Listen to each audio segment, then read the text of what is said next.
I guess in the audio it's not gonna be as good as the previous mic, but it's gonna be manageable. It's whatever, just to give some closure, I guess. Whatever. Ugh, annoying, but what can I do? Okay, everybody can hear me. I hope I can. I hope I can be heard. Yay. Yes. Yes. Okay, I'm gonna quickly share the thing.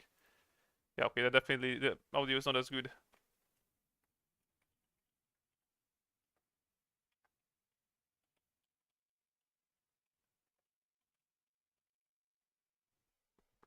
Anyway, let's see if we get people back a little.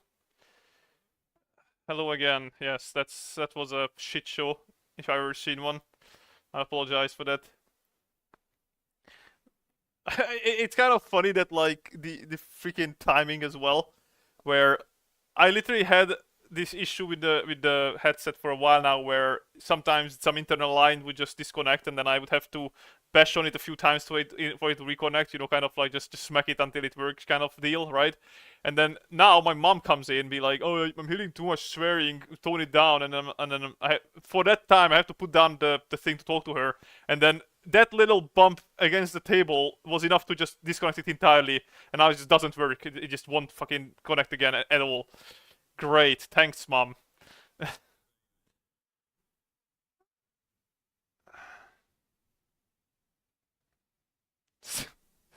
Well, you're gonna bring me a better headset as anyway, so hopefully that will help. Anyway, thanks everybody for being here again. Oh, it's gonna be like Trump approved. Oh my god. Oh. At least hopefully it's gonna be in orange or whatever, so it actually like matches my avatar. Oh god. Can it be the Eimi Booba edition at least? I don't need it then. I don't need it then. Sorry, I'm gonna just shove it up your ass. No. They say don't look a gift horse in the mouth, but you know what? I don't only look a gift horse in the mouth. I also gonna shove it in the people's faces who. Yes, exactly. To the glue factory with you. Anyway. Buy a big one. Buy a one that's suitable for your hand size.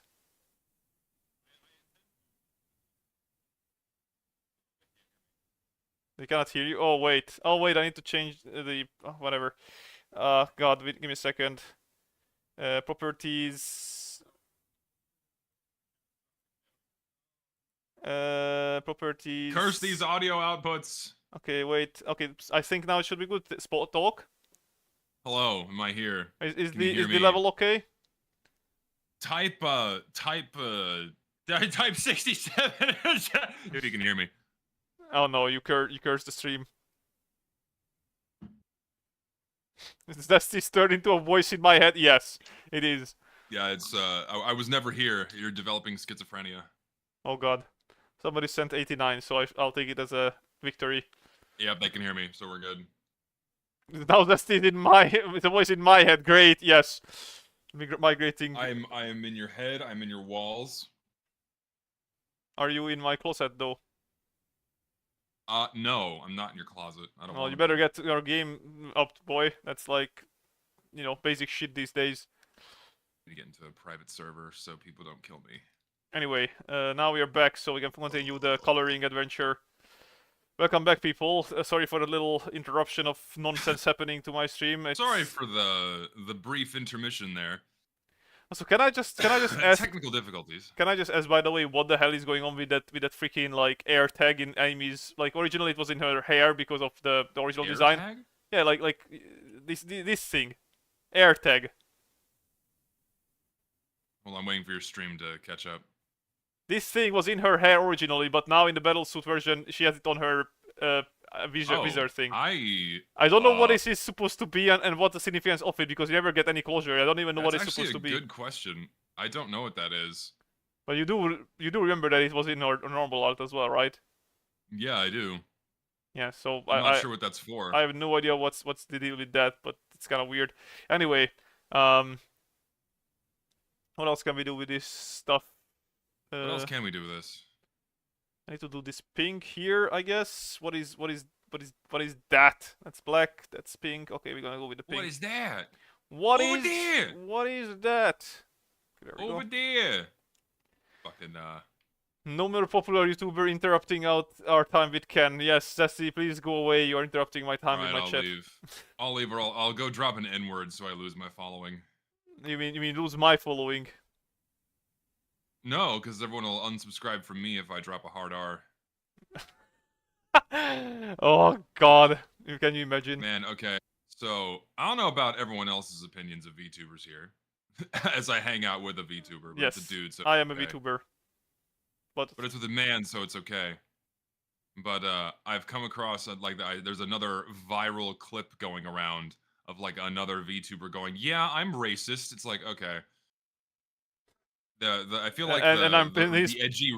I feel like the edgy racist shtick is worn out now because more people recognize it as a grift. it's a grief. Because no, yeah, like every time that like you have like a cutesy VTuber like go, "Yeah, I'm racist," what have you, some dumb shit like that, then it's almost always a grift because they are trying to appeal to a certain type of male audience that is extremely dedicated and will shower them with money. The 4chan viewers. Yes, and many other subsects of the internet will flock to their aid. Well, I mean, to in be their fair, dire time of need. if you can like pick your own team and like who you have to fight against, I definitely don't want to fight against 4chaners because the I'm just gonna say that's a different kind of fight that I don't want to get myself involved in. Dude, I don't want to fight against the rabid VTuber fan bases. They're kind of scary. They are kind of scary. I've seen my fan base is based though. Yours is based, and this is exclusively to VTubers that are not you.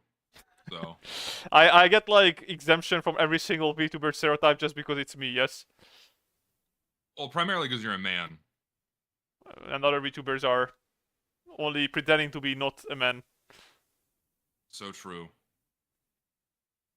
Oh my god, I hit someone with my taxi. No! Oh yeah, you're texting. How my tip? My tip is gone. By the way, one thing. I don't know if you see this, by the way, but there is the pizza this icon on the beach. It's like a pizza icon on the beach on the left, of the city. If you do that mission, which is like to deliver 5 pizzas, you get $300,000 as well as a weekly challenge bonus of like a unique outfit, I think. So. Oh shit! If you have time for that, do that. Yeah, it's fairly simple. It's like takes about 10 minutes or so. I will definitely do it because why wouldn't I get $300,000? Exactly. You can get all the literally moolah. For free. Free women. Free money. Hashtag free money, free women. Yes. Big money, big women, big fun. Yes.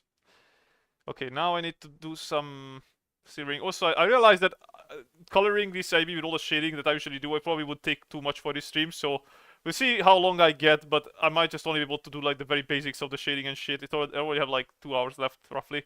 Anyway, where were we on the previous... Go for as long and as hard as you can. Go as hard as I can. Long and hard. Long and hard. Long Dick Johnson, and his dick was very long. Oh, Long Johnson. What were we talking about before I very rudely cut out because of my technology failing me? I don't remember what the fuck we were talking about. We were ranting about how Gehenna was dog shit. We were kind of ranting about Blue Archive shit, but... Yeah. Do we rant about something else? Okay, so should we talk about Forza? What, you mean the Forza 6 coming out? Yes. I mean, sure. I'm curious about... Well, I'm curious about you and the chat's opinion. So, like... What makes a racing game enjoyable for you? And I think it's like different for everybody a little bit, right? But I'm curious, what is your take? Like, what should Forza be like in order to make you want to play it, even though you're not a fan of racing games in general? I mean, shit, man. I'm not like huge on racing games. For me, like if just the car physics feel good, like in GTA. Not like yeah. If the car physics feel good to drive, then like. Yeah, that's great. But if it gets to like if it's too arcadey or if it's too like I guess overtuned, then it puts a sour taste, and I just don't want to. Well, they call Forza's handling simcade, which is like there's sim elements but also arcadey enough where like you can actually apply real life logic and shit to it, right? Similar to GTA in that sense, but GTA I feel like is a lot more Yeah. like forgiving because of just of like how niche the audience is, and not everybody in GTA is a racer, so to speak, right? They are racist at Yeah, best. and that Ha! and for me, that's great because I'm not wanting like a one-to-one real-world driving simulator with friction and downshifting and having to buy a full driving rig. It's like if you enjoy that kind of thing, that's awesome. But for me, that's not what I'm looking for in a racing game. Yeah, I feel like if you have a controller that's good enough for you in Forza, like I might buy myself a racing rig if I can get one for like a reasonable amount of money, but I'm not gonna like be too fast if I cannot. I mean, I played But Forza Horizon 5 you're not without gonna one. get like the 360 monitor setup where you have full No, I will field of not. view all the way around you. No, no, I don't have money for that. I'm gonna be You're happy not if gonna I spend like 600 grand on a driving setup. no. I figure at this point I should just buy like a fucking VR headset, right? Yeah. I mean, literally like next to Forza, there is no other racing games I play, and you cannot play GTA with it anyway. I mean, I'm sure there are people who tried setting it up, but I'm sure it's jank as hell, and it's not worth doing because you have to like switch between different. Like I have to switch between keyboard and mouse and controller depending on like whether I shoot or drive. Because shooting is Yeah. infinitely better on keyboard and mouse, but driving is infinitely better on controller. On a controller. Oh yeah, Yeah, 100%. I can't handle FPS games on a controller. yeah, I've tried many times, but and you I failed can't do many it. times as well. Yeah, I'm too spoiled by mouse and keyboard to actually play a game. A You know spoiled what's so funny? baby. Yes. I was doing a little bit more research for this video, and I'm like going back and watching old TF2 clips. I think I'm fairly certain that before the year 2015, no one knew how to play an FPS game. Just because of how people move and shoot, and then looking at how people move and Oh shoot yeah. in FPS games now, it's Yeah. kind of like the difference is night and day. It's wild. Well, I feel Because I like feel everyone I like watched playing TF2 before I 2015, even like well-known people that play the game, I blame like the way they Fortnite. move is like they're moving in molasses. It's very strange. I blame Fortnite. I don't know if I blame Fortnite. I think I certainly blame, say, the rise in hyper competitive esports where like you have to get like pixel perfect precision, that kind of thing. Because people turn it into a job. Yeah. In 2014, tryharding wasn't. I feel tryharding's always been a thing, but in 2014 is when tryharding became profitable and you can make money doing it. Either because you could do like make a YouTube channel by doing it, or streaming was starting to pick up, esports was starting to pick up. So really, everything after 2014 got like super. In 2014, tryharding was invented. I mean, it kind of was. Yeah, Kind of a was. little bit. Like, instead of it being on the mainstream and being more of a, I don't know, more prevalent in general. Because I mean, again, you had people that would, you had sweats, and sweats are, eternal, whatever, Yeah. just part of playing video games. But it became far more prevalent and in the spotlight post 2014 when you had the esports boom, Yeah. for sure. Yeah, I mean, there is something to that for sure. Oh my god, it's raining and my car has zero traction. I am just sliding everywhere. Yep. So I feel like somebody brought this up, but yeah, like the one thing is, I guess, is it a hard balance to find, and I'm not a game designer to tell you what would be like a good balance in this case, but for, let's say, if they want a game that appeals both to someone like you and someone like me, in terms of the progression, they really have to like find that balance where even just logging in like every few weeks, once a while, right? They can still feel like that they are making substantial progression in the game without making it way too easy for the people like me who would likely play it for a lot more than you do, right? And that's I really don't want another game where I second have job. to log in every day. Yeah, it's or second or job. I'm overly incentivized to log in every day. And not because I want to and actually play the game, but so I don't miss out on something. Yeah, FOMO. And I'm so tired of games that do that. Like, I just want to be able to play a game when I want to and not worry about Did you missing not know, something. Jesus, that in 2019 games became a secondary job?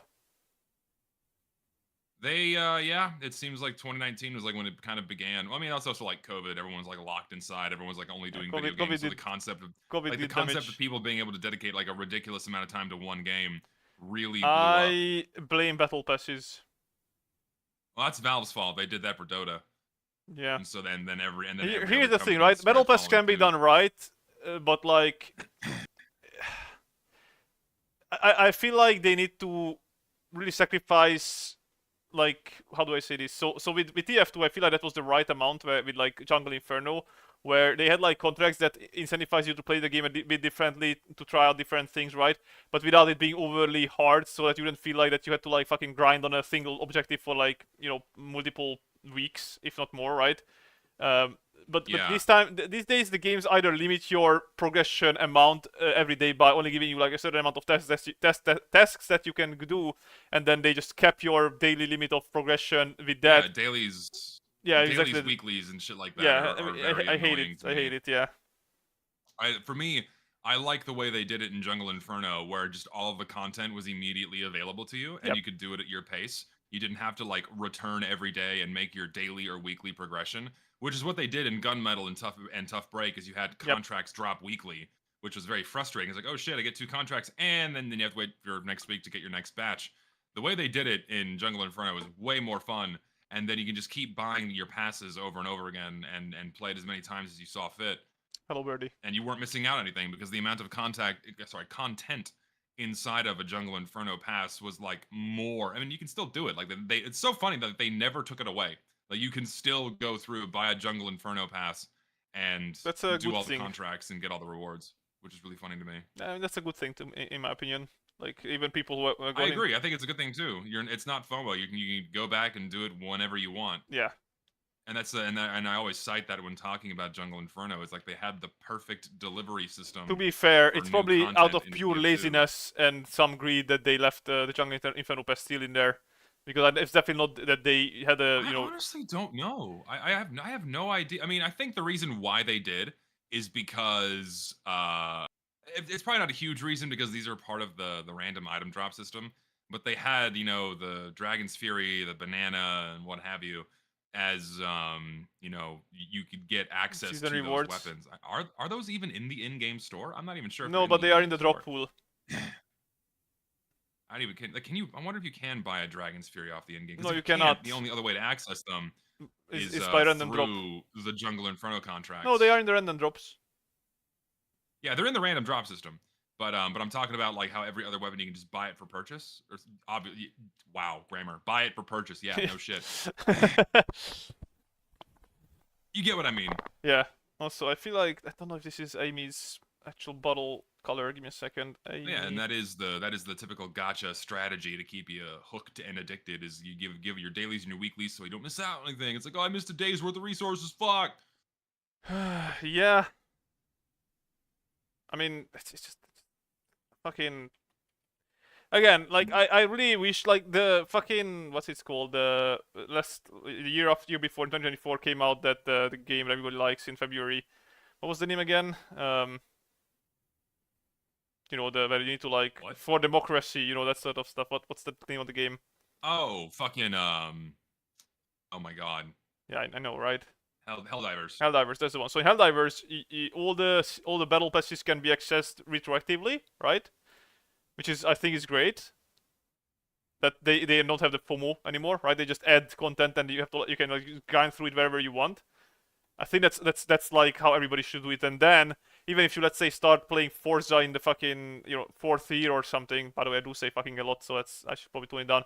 But yeah, even if you play Forza like 4 years after it came out, you still don't feel like, oh, I missed out on like so much because I only started playing out 4 years ago, and now I cannot get access to those content at all. Same with War Thunder, by the way. Many of the cool vehicles that are in the game you cannot get access to at all. Because it was like in early years of the game, and I am still seeding so much because I would pay legitimately money for it if I could still access it, but I cannot. Like even they're not even on the market anymore, which is crazy to me. Like they freaking Gaijin doesn't allow you to give them money. Anyway, rant over, but No yeah, money for you. it is a bit of a shame that it's like that. I really want to see, like, for example, that there is a French derp gun, like an HE launcher that even you would love, I think, but they're never gonna add that back probably because it's an old event reward, and there is no way to like make it even sellable to other players, let alone to just achieve it in general. Some bullshit. It is bullshit, yeah. Okay, so let's try to do the same with the eye color here. So we need some Eimi eye color. Also, I quickly, what is happening? Oh wait, I got some messages from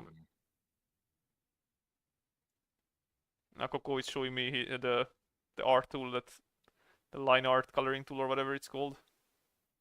Oh yeah. Give me a second. I want to see how this works there. I forget Coco like draws shit. Coco Like is he a really chills. good artist. He, Yeah. he he he chills all the time. It's like, oh yeah, I forgot you draw. Yeah. Okay, so what do you do to like? So basically, just kind of like connects the whole thing together, I guess. Just fills in the areas depending on like what's inside the area themselves. Just press a button, I guess it's gonna magically work. Is that how it works? Yeah. Yeah, there we go. Wow. Yeah, that's really convenient. Holy crap.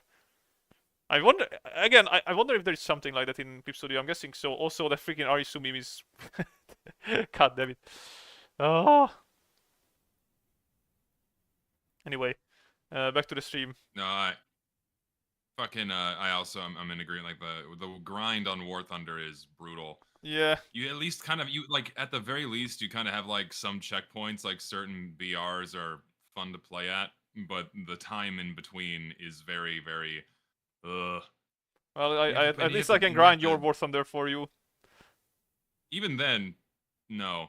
But like, but What no? it also sucks more because like you can only do one nation at a time. It's like, okay, great, I got all the way to where I want to get to in America. It's like, oh shit, now I have to do it for Russia and then Britain and so on and so forth. Well, I Like for mean, all the what nations do you you care expect? about. What do you expect to do? Like, do they just like unlock all the vehicles from their nation once you reach like a I certain? don't fucking know. Yeah, It just exactly. it's such a ridiculous amount of time you have to dump into the game to get Well, just to get everything. for reference for you, by the way, I've been playing the game since 2021's very beginning, so which means that I recently reached half a decade of playing this game, and I still haven't researched the like all of the tech trees, right? I See, researched. that's fucking insane. Like where you I know you haven't been like deliberately trying to Yeah, no, research everything I mean, that if you I were play. going at it But in a way like, oh, I just want to like research all of them, and that's my only goal, then I probably would have been done by now. If I like always play only the BRs that are like counting for the maximum amount of research points and shit, but I don't do that, yeah. so that's probably why.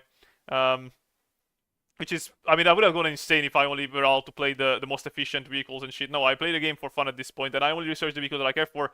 And top tier for me is not fun, so I don't even care for it as much. I only research it for Italy because it has Hungary, and I wanted to have at least the Hungarian tech tree fully researched, right? But I definitely wouldn't do it for any other nation, and it helps that Italy is a fairly small nation, so there's much less vehicles there. Um, but yeah, no, I mean, Yes. fuck that. It's like again, but like putting that much time, 4 years into a game, and still not having access to everything is, I think, in my And opinion, evil. I've been playing, with what do you call this, with And you play a lot premium. too, so like, I played with premium as well, which is another yeah, and thing. the amount you've played, it's ridiculous. You don't have access to everything. Yeah, It's I played bonkers to like me. 6,000 hours almost at this point, I think. Insane, and you don't have access to everything yet. Yeah. You're not playing the way the game needs you to play. Yes. But hey, at least I managed to get you some fun stuff too, so you can play with me in fun BRs, because let's be I honest mean, here, you I don't. have fun with the game. I'm excited to play more now that I'm at like America 6.7. Yeah. Then I can like start having some real fun. But then the problem is like and like Russia, I know I'm up to 4.0, and Russia are like a little above it. So I can flesh out Russia up to 6.7 too. But then I want to do Germany next because I mean, why wouldn't I want to have drive tigers and shit, tigers and panthers? But that's gonna take so long because I have like I don't even know where I am with Germany. I think I'm like You are at around you're at 4.0. no, you're beyond that. You are now at like 5.3, I think. Am I in Germany? Okay, yeah. So I have not too much far to go on that one, but like around 6.7 is good. Shut up with like I hate that. I hate that you cannot say 6 and 7 together anymore. I'm Like sorry. we are we ever gonna get out of this era? Like, are we ever gonna leave this period of time where 6.7 is a thing? I feel like we're stuck here for. It has more staying power than the stupid blowjob girl. Isn't it the Ligma Balls joke all over again? I mean, it's of the same caliber, but it's not the same kind of joke. I don't Like know. 6.7 is just like kids say it because it's I mean, stupid. Ligma, Like, that's Ligma the Balls joke, has a because it's little bit stupid. of like a stupid factor to it, but 6-7 is not even stupid factor. It's just dumb. Like it's not funny. It's just two Well, numbers. to kids, they say it because I mean they say it for the sake of saying it, Yeah, I know, and it's annoying as fuck. and that's why it's funny. Ah, Saying it for the sake of saying it. War Thunder update changed 6.7 BR to 6.8. Hell yeah. And get us out of this hellscape. Oh, yeah, finally Amogus went out of the popular fucking saying. I have not heard it once. in months, In years, actually. anywhere, as a joke or even like an ironic joke. I've not heard it once. I think we're finally Eye saved. We're strain saved art from it. style. What is that? Do you know what it is? What? What is an eye strain art style? Oh, eye strain is like the super hyper fluorescent colors. Everything's like mega Oh god. saturated. You know, kind of like Yeah, the fuck really that. No. noisy pixel art, scratchy, noisy stuff. Yep, I'm gonna be saying no to that, Chief. Thank you very much. What is that? Yeah, it's a little violent on the eyes. I'm not a fan. Tell me about it. It's just, and to me, it's a Lisa Frank. Like, I don't know if did you guys have like the shitty Lisa Frank notebooks? Were they sold in Hungary? Maybe not, but like there's like a style or like an artist that made this series of like designs under the name Lisa Frank, and they were on like shoes and notebooks. It was like marketed towards girls, but it was a whole bunch of like rainbow fluorescent colors and cutesy animals and things like that. And so I always think of like that modern eye strain art style as just Lisa Frank on meth or some kind of other psychoactive substance that turns him into a psychopath. That kind of thing. Okay, I'm gonna quickly steal the That's how I Halo view it. before I forget from either Are you art. just stealing the Halo from another piece of art? Why would I Oh, redraw it? that's It's the great. exact same freaking angle, even. Like, I don't know, because you can. I can, but I'm lazy. At least you're not going to forget the Halo, which is, you know, a crime. Yes. How big is her Halo? Like roughly It's, the you know, size of her, a little big. bit bigger. It's not that big. It's like that's the size of her head. It's like a top hat would be.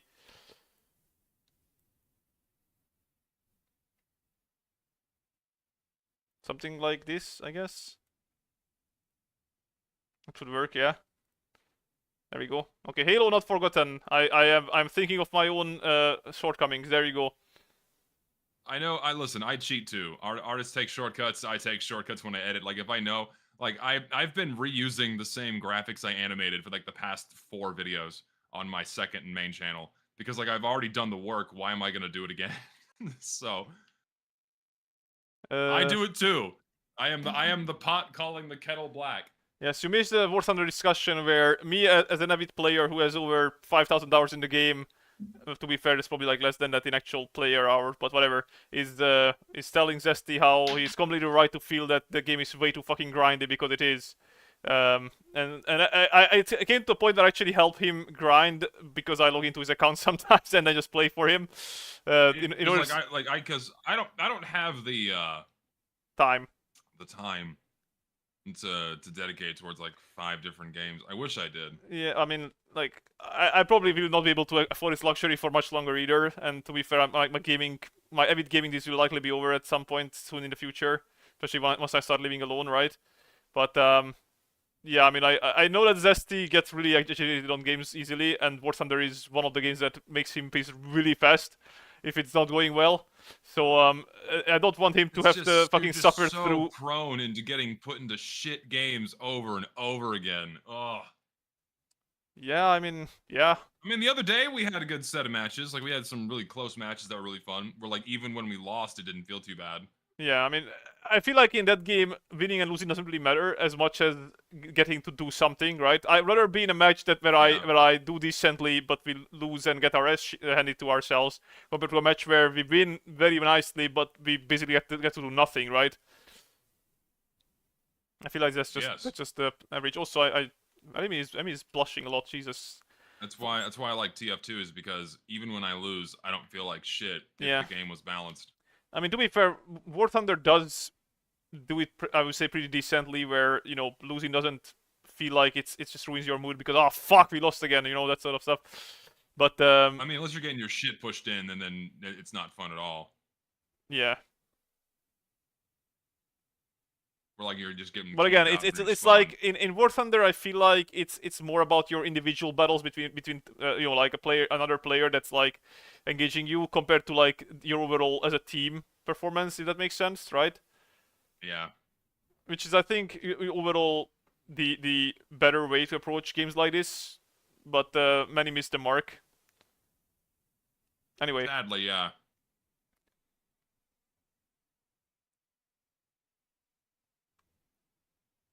Oh.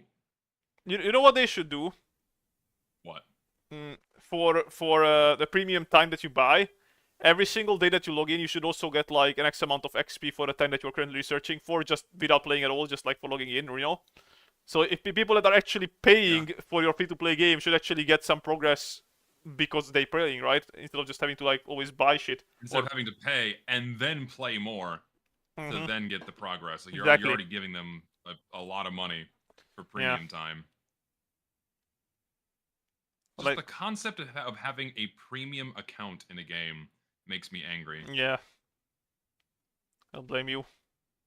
Should I give her But that is how armpits free-to-play red? games are their Is money. that how Oh, porn artists do it? Where like, are you gonna appeal to armpit enthusiasts by yeah, making it like slightly red so it kind of looks like a vagina? Yeah, that's not what my fucking. that's why they do it.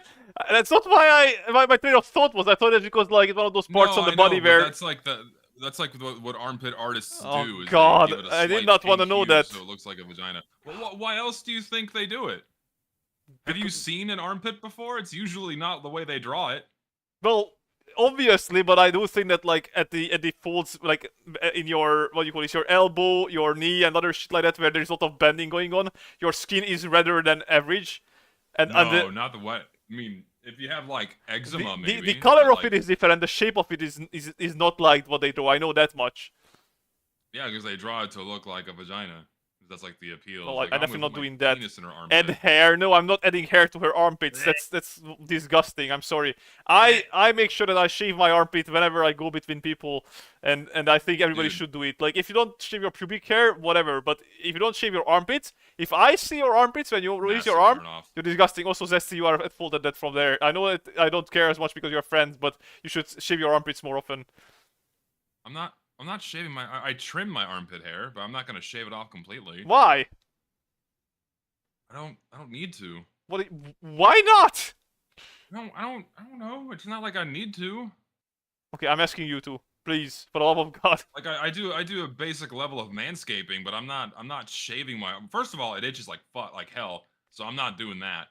I'll trim it, but I'm not gonna shave it down to the skin, get ingrown hairs, and it itches. No, sir. You get ingrown hairs? Super I mean, yeah, it fucking hurts, man. It's uncomfortable. Or you get razor bumps and it gets itchy. Yeah, trimming the hair is fine. I'm not gonna shave my armpits. But no, like on a woman, like any kind of body hair other than like the nether regions is a massive instant turn off. I just think it's fucking disgusting. My poor cousin, man, I know I told this story on stream, but one of my cousins got married to a very au natural woman who didn't shave anything, didn't shave her legs, didn't shave her armpits, nothing.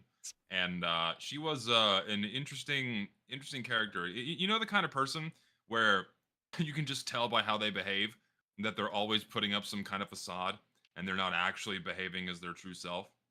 Yeah, Someone that's always putting on a face and like pretending to be nice, that kind of thing. yeah. That's how this person always was, at least from, and my whole family kind of agreed.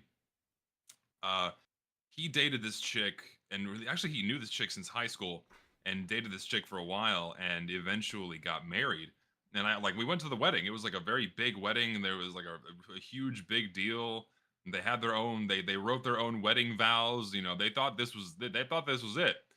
Turns out she had been cheating on him for like 10 months, Wow, which is insane. that is And insane. he found out because he found Discord messages from her to another guy.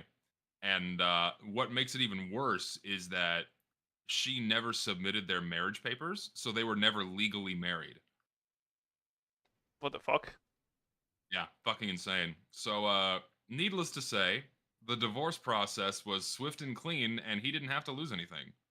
Well, that's at least it's good for him, I guess, in that sense, right? Yeah, he didn't lose half of what he owns, thankfully, because they never actually annulled the marriage. Well, that's good, I guess.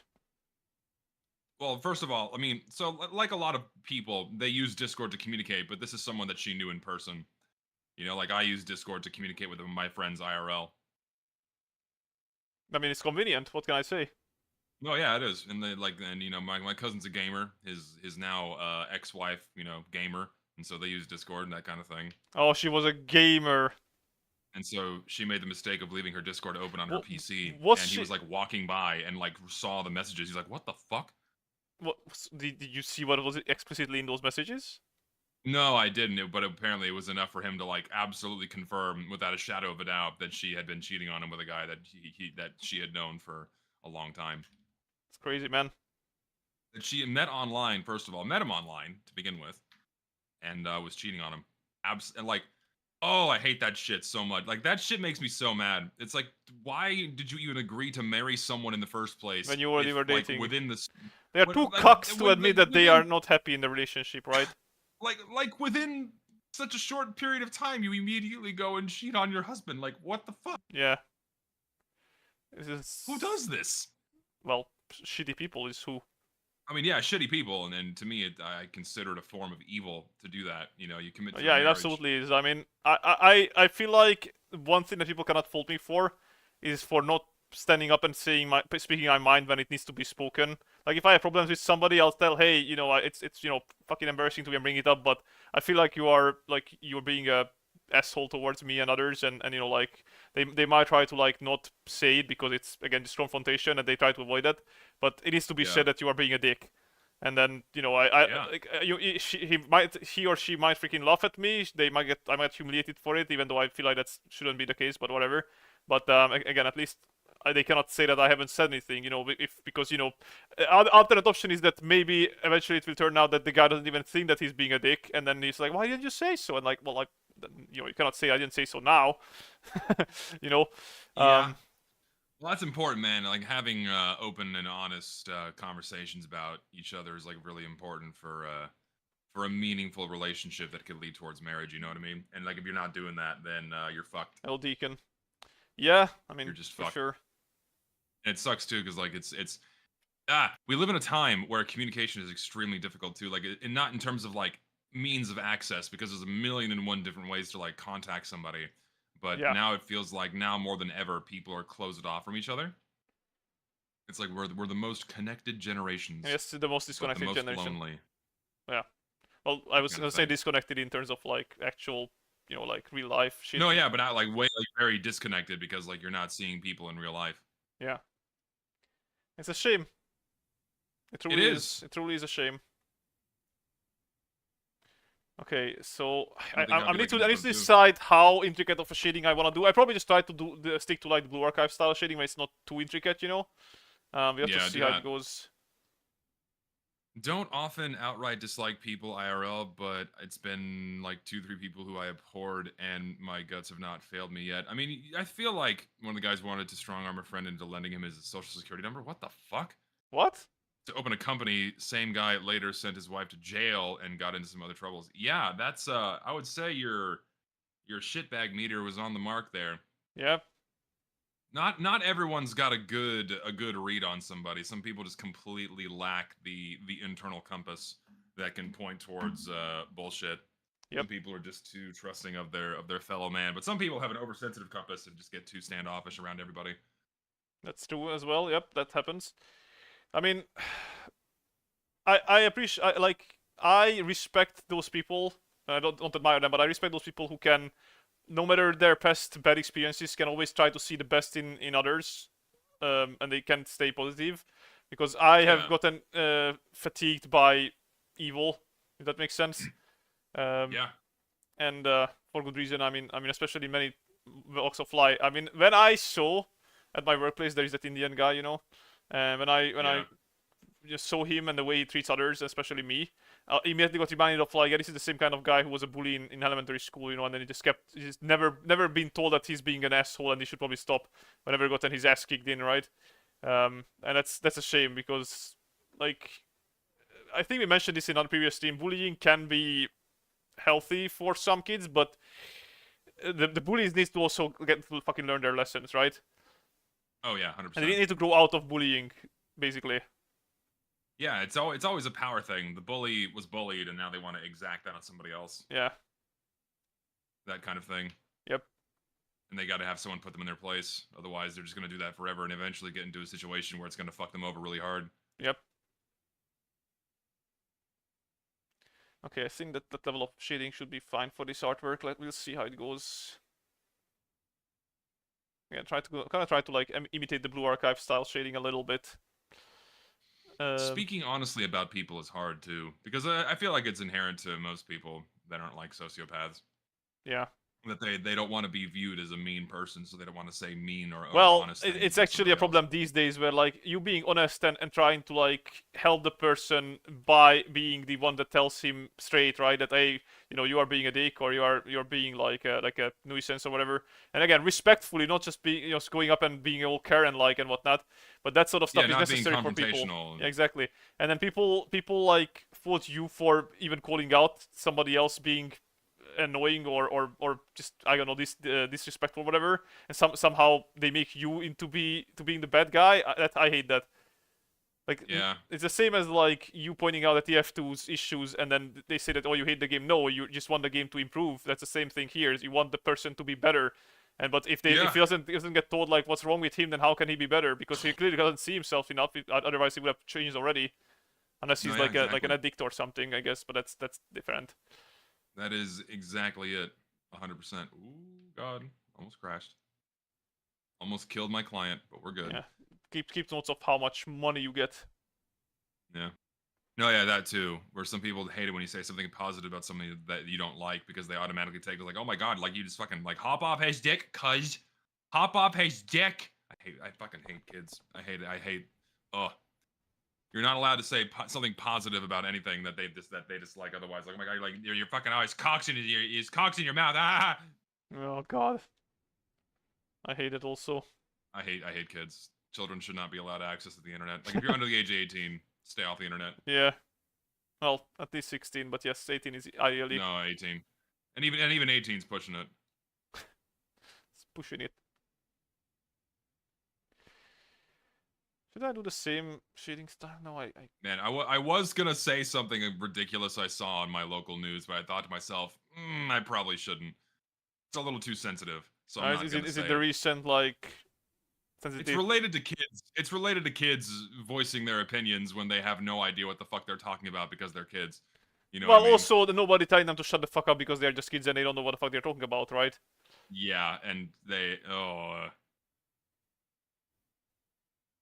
I mean, that's just general, right? Like kids when they start yeah. to go into that teenage phase, right?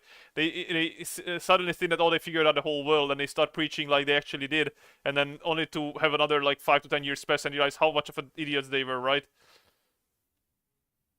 I mean, Well, some that's what never happened grow. to me. Some never grow out of Well, that phase, yeah, and they those are continue living through life thinking they know everything yep, because they've never been humbled. You know? yep. That also happens indeed.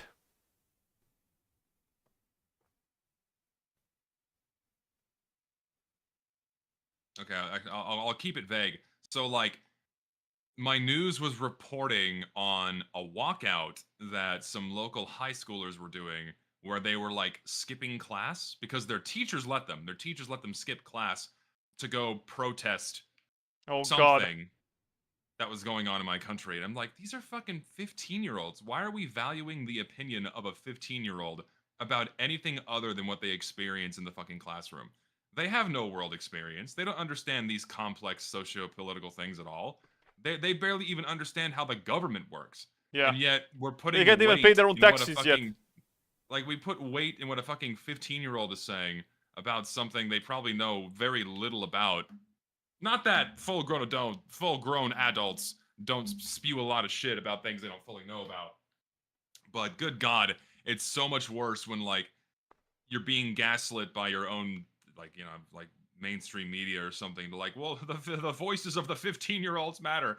I mean, their voices matter on some things, but when it comes to something that's very complex and usually exists in the world of adults, Not I'm so gonna much. ignore it. Yep. I shouldn't have to hear a 15-year-old's opinion about anything other than like their favorite sports and what school is Yeah. like and like what they want to do for a living, that kind of thing. When it comes to anything else other than that, it's like they've not been around long enough. Yep. They've not had enough life experience.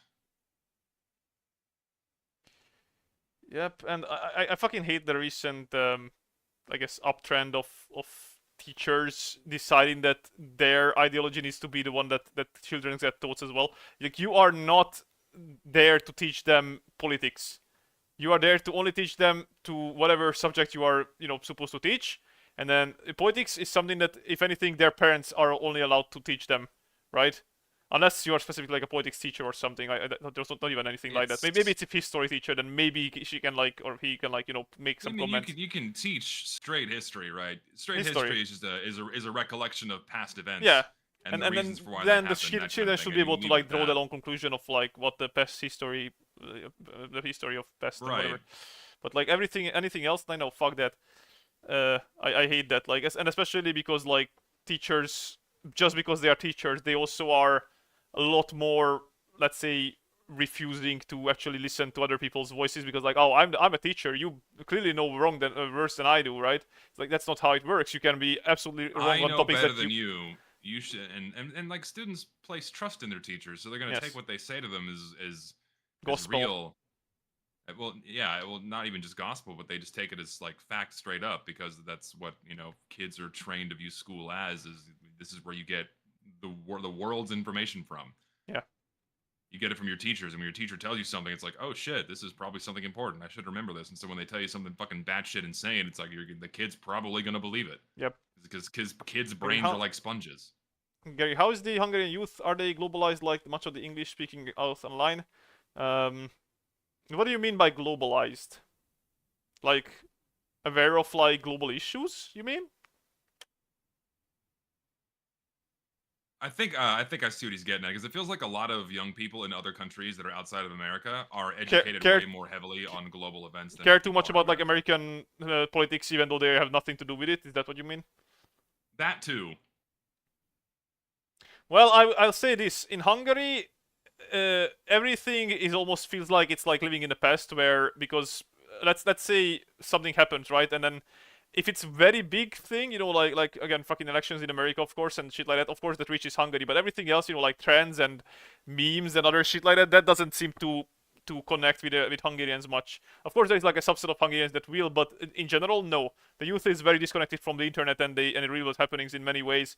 If anything, the only thing that reaches them is advertisements for like the bigger brands and like the newest trends of like I don't know fucking Armani and Gucci clothes coming in and whatnot. That sort of stuff, sure, they'll probably like be on that, but anything that's like let's just call it like niche or like you have to actually research yourself and because it's not gonna be shoved in your face as you go outside on or watch TV or whatever, right? Because I assume in many other countries, that they at least like get in the radio mentions about shit that happens, and don't get me wrong, in Hungary do get that as well in like car radios where radio shows do talk a little bit about like what's going on in other countries, but I feel like proportionally it's much less compared to what's going on in other countries compared to compared to how it goes in Hungary, and that's probably why people are less globalized in Hungary. And in a way, I feel like that's a good thing. But at the same time, Hungary has plenty of shit to think about or worry about themselves, right? Like Or deal with. our politics is dog shit.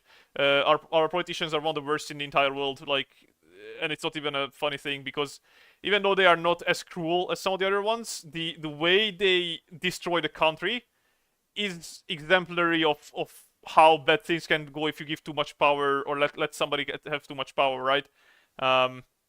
And I don't care if I get into hot water in that the current politics system that has been basically without what do you call this, like without competition in the reigning rule has gone so brazen with exploiting the country and its values and not values, what do you call this, like treasures, I guess you could say, right? Like it tells you enough where you see that Hungarian brands that are supposed to be world renowned and their own things and something that makes us famous are at this point like something about like 70-80% in foreign hands. It's crazy.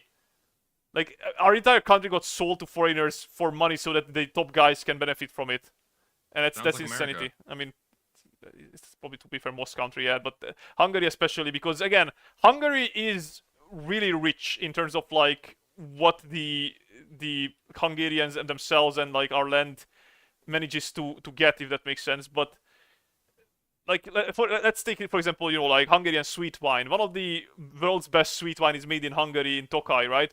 And guess what? The Tokaj wine companies, at least the bigger ones, of course, they're not small local ones. They are different case entirely. But the big companies that are able to make wines and make wines for export and shit like that, 80% of them is in foreign hands.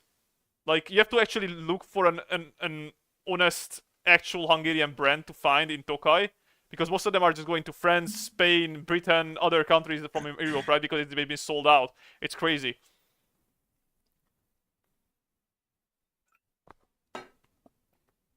Do they super? Okay, we basically shit on Palestine. Like we don't care about that issue at all. It's not in our doorstep at all. Most people barely even know what's going on in Palestine. Ukraine, it's a lot more apparent, of course, because literally our neighbors having to deal with all this shit. Right next to you. We are very well informed on that, but stuff like Palestine, no, we are just not in on that whatsoever. Not even on your radar. Yeah. The only thing that comes out of Palestine for us is whether we can actually travel that way with plane or not. That's the only thing. Yeah. How long are our flights going to be? Yeah, exactly.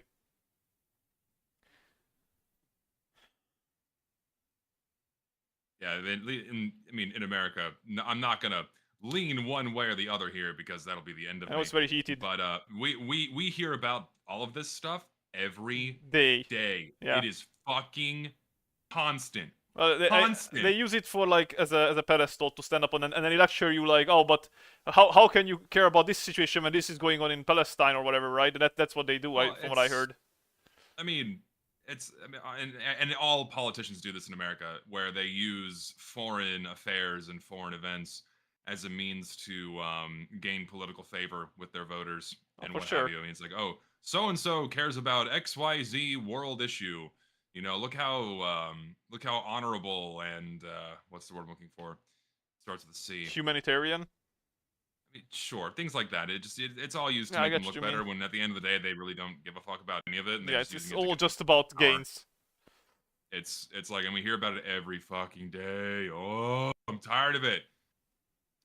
And then of course they never report on issues that are happening in and around home.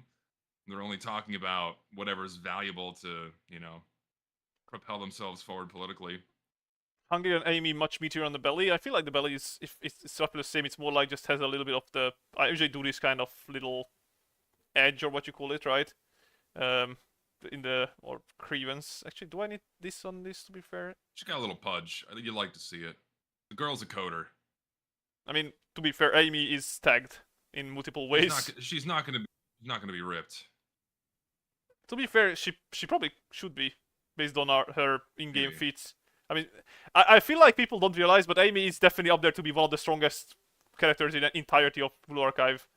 Like, I mean, she's strong, but no, she's like really strong, and I mean like she's solo. Like, you know how like Toki was kind of hired up to be this, destructor of secret weapon of Rio or whatever, and shit like that, and then we see where where Toki fails in the decagrammation story. Eimi just fucking casually strolls by and like rescues her and gets rid of all the shit that was in her way. And I know that Toki didn't have her super suit and whatever, but again, that's like a clear difference in their capabilities. I really want to see her fight other characters, because I feel like she would be one of those like sleeper builds where just because she's very calm and usually doesn't go out of her way to get into conflicts and doesn't say shit that gets her into conflict with anybody other than Himari, she just never really gets tested against other characters because of that, right? But again, oh fuck, she definitely would be like one of those. Wrecked my pizza motorcycle. It's being ran over by a car. Stop. Your motorcycle. Are you doing the pizza deliveries? I'm taking a guy out of his car. That's not what I wanted. Are you doing the pizza deliveries?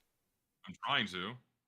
Oh my god, stop getting. Oh, by the way, I forgot to say, but I think you can buy the Pizza Boy from the legendary, the Southern Super Autos for free this week, and you can do that, the pizza missions with them if you customize it, so you get like, engine upgrades for it. Oh my god, this guy's fucking car is in the way. I have to like reverse it so I can get on my bike. I'm gonna run out of heat. The running out of heat doesn't like lose the missions for you, by the way. It just gets rid of your bonus pay, I want the bonus. Okay, I ran over the fucker for good measure. Asshole. Oh god. But what was I saying? I totally forgot. We were talking about like Eimi being. This is why I like Himari. She's just, skinny coder bitch. I like her. Do you do reference mesh to create the overall pulses and figure, or just throw the gate? No, what I usually do is that I learned this in what do you call this, university, where you have to do like the blocking shapes for references. So let's say, like, I don't know. Let me try and pull up a picture and then see how I did that one. Where is it? something that's like, Mari very quickly became like into my top 10. I yes, don't know I why. know. I just like her a lot now. Yes, you do these rapid changes on characters for whatever reason. Anyway, let me I see have my like, mainstays. I have my mainstays. Neru, Tsurugi, Hibiki, Aru. Like they're always going to be floating around the top 10. well, Neru and our Tsurugi always seemingly have rank been 1 and falling 2. out. No, Aru's always been in top 10. She's never left top 10. Fair. She'll Okay, let's always let's remain. try this one for like an example to how I do it. Um, let's open this. So let's see. There is this art, right? I'm gonna quickly get into this a little bit just so that I can show it to people. So I have an art like this, and I say, oh, this is a cool pose. I kind of want to do something like this, right? So what I do is that I just lower transparency, pull it up in the center so I can roughly see the whole thing, and then I'm gonna start blocking it in, just in general, kind of like quote unquote stealing the shape, right? So here's the head, let's say. So let's grab something similar, a bit smaller, like this one. That should be a little bit bigger. There you go. So head shape is roughly this, let's say. Face shape is roughly this, like here. And then eye goes roughly this way, and then nose goes roughly this way. So I have the head shape immediately blocked in just by this kind of stolen from this script, right? Maybe there's the ears. I sometimes put in the ears just to like see context a little bit, and then I have to like dissect the rest of it. So this one is very busy here, so I'm gonna have to like try to like figure it out myself. So here goes the shoulder. Let's say this is the one shoulder. Actually, it goes a bit differently, but for now it goes well for me. So this is the shoulders. Let's say. Then we have chest here, something like that. Like the chest area, I guess. This way. Bones here or whatever. Neck if I really want to, but neck usually is like at the very end, like this. And then arm goes. Okay, sorry. The arm goes like this. I didn't even set notice. It goes forward, and then this goes downwards or whatever. And then hand, whatever. And then the rest of the body. Like pelvis, bone, whatever you call this. Um, Again, right now I'm not really paying attention too much to it, but something like this, I block it in, and then like fucking legs go wherever. I don't know. That's not, the freaking skirt is kind of hiding it in this case, but you get my point, right? You get the legs and whatnot blocked in as well. So let's say in this case I'm gonna make up my leg. So I'm gonna go like this roughly, and then this like this, I guess, something like this. I don't know.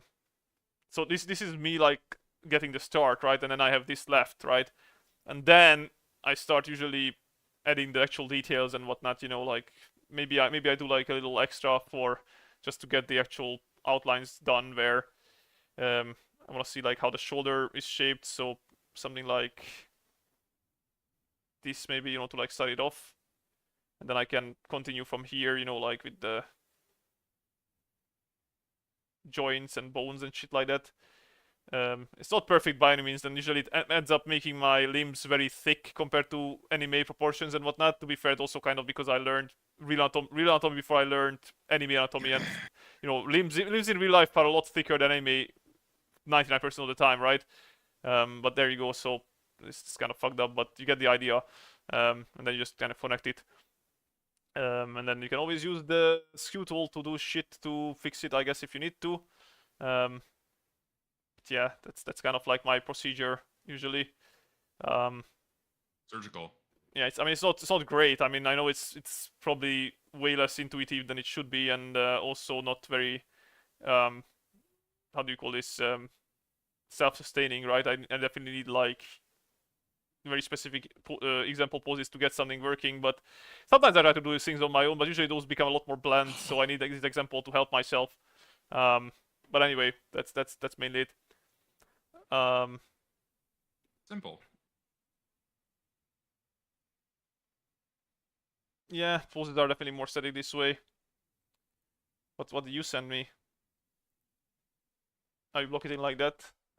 I mean, I sometimes do, but yeah, I see you just eyeball it basically. Yeah, I mean, that's also an option.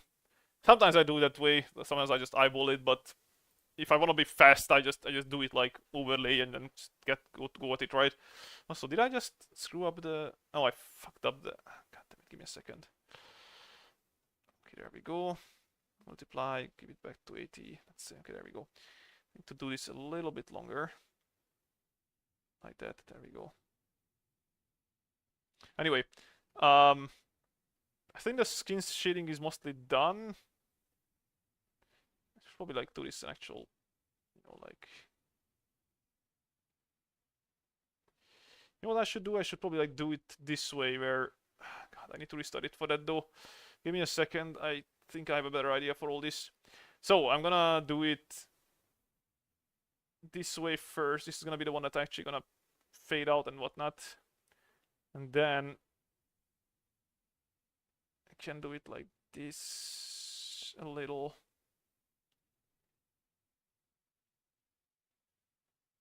Is this better? Not really. I think I need to lighten this a bit. Like that. There you go. That works, I think. Okay. What am I looking at? No, nothing. It's fine. I need to start shading the rest of the body. I wonder if I should be lazy and I just shade it like with one color and then use that. I also need to do this stupid triangular pattern. The shade need more saturation. I mean, I used literally the same shading as they used, so I don't know.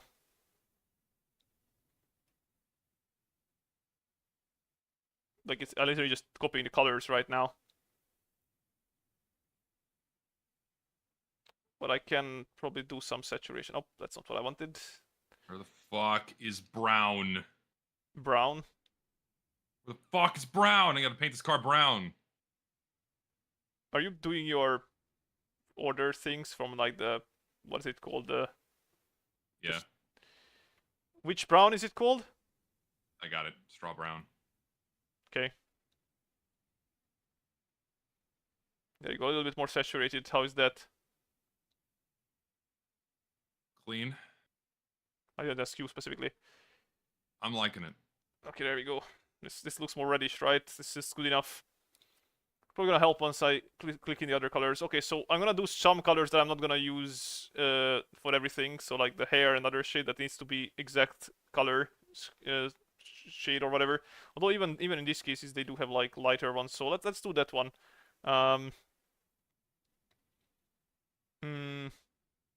So I think what they do here is that they use like one lighter color to like do some general shading, and then they use like an overall darker one to shade everything. Where I think that one is gonna be multiply, but we'll see how it goes.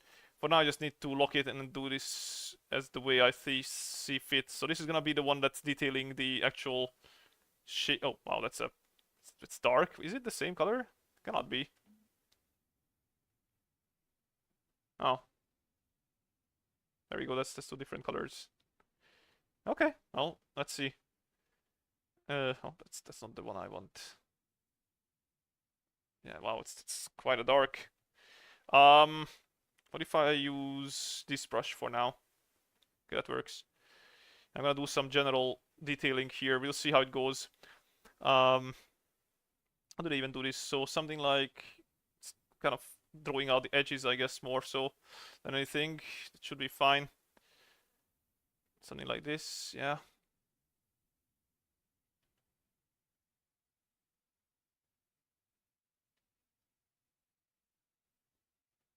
Delivering the car. Yes, deliver the car. Try not to break it, please. Everyone else in this city can't drive. I'm the only competent driver. Yes. Like so. Probably black reference make it less pop. Yeah, maybe. I mean, I could try to make my background black, but right now it's nicer to just look at not black, I guess. Ooh.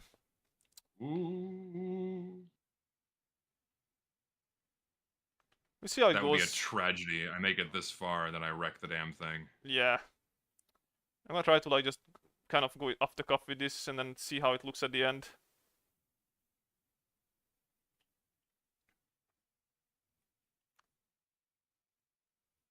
Here's your shitty car, sir. My car is not shitty, how dare you? Guy has terrible taste in not only color but spoilers. By the way, you can add more like to the cars that they don't ask for, as long as you actually put on the things that they requested. Sometimes you even get a bonus for it, although it's rare.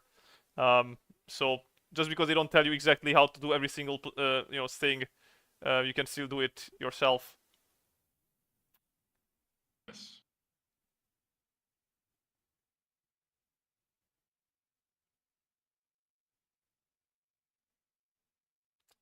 What was in here?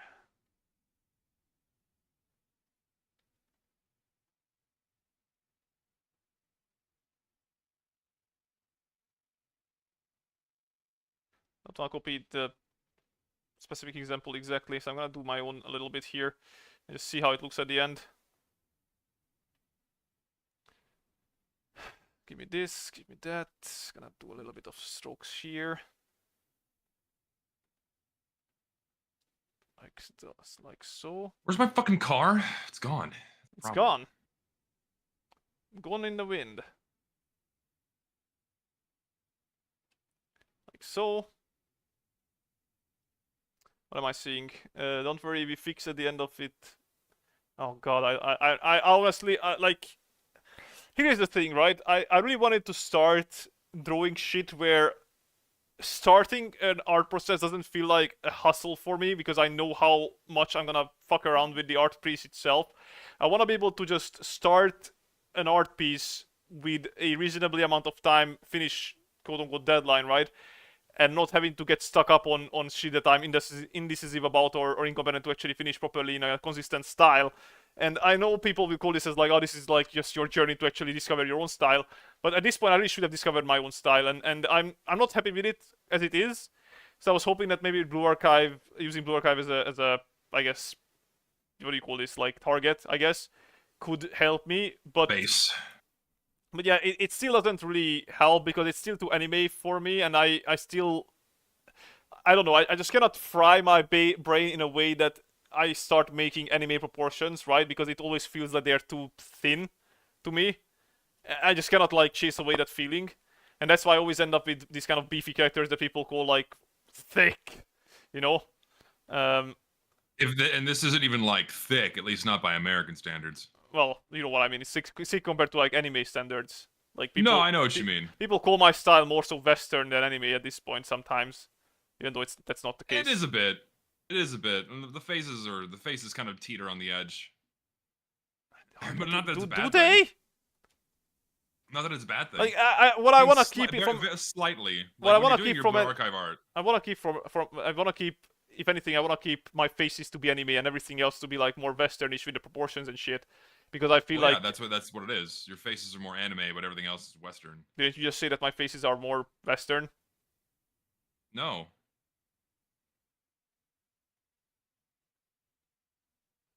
I don't know. I think what I need to do at this point, if I want to like fry my brain, is that I need to literally just trace anime characters to like see how they are built up from the ground up. And when I trace, I don't mean just like literally just draw over them. What I need to mean is like I need to break them down into shapes to the point where I can actually just pick out how thick and how things are connected.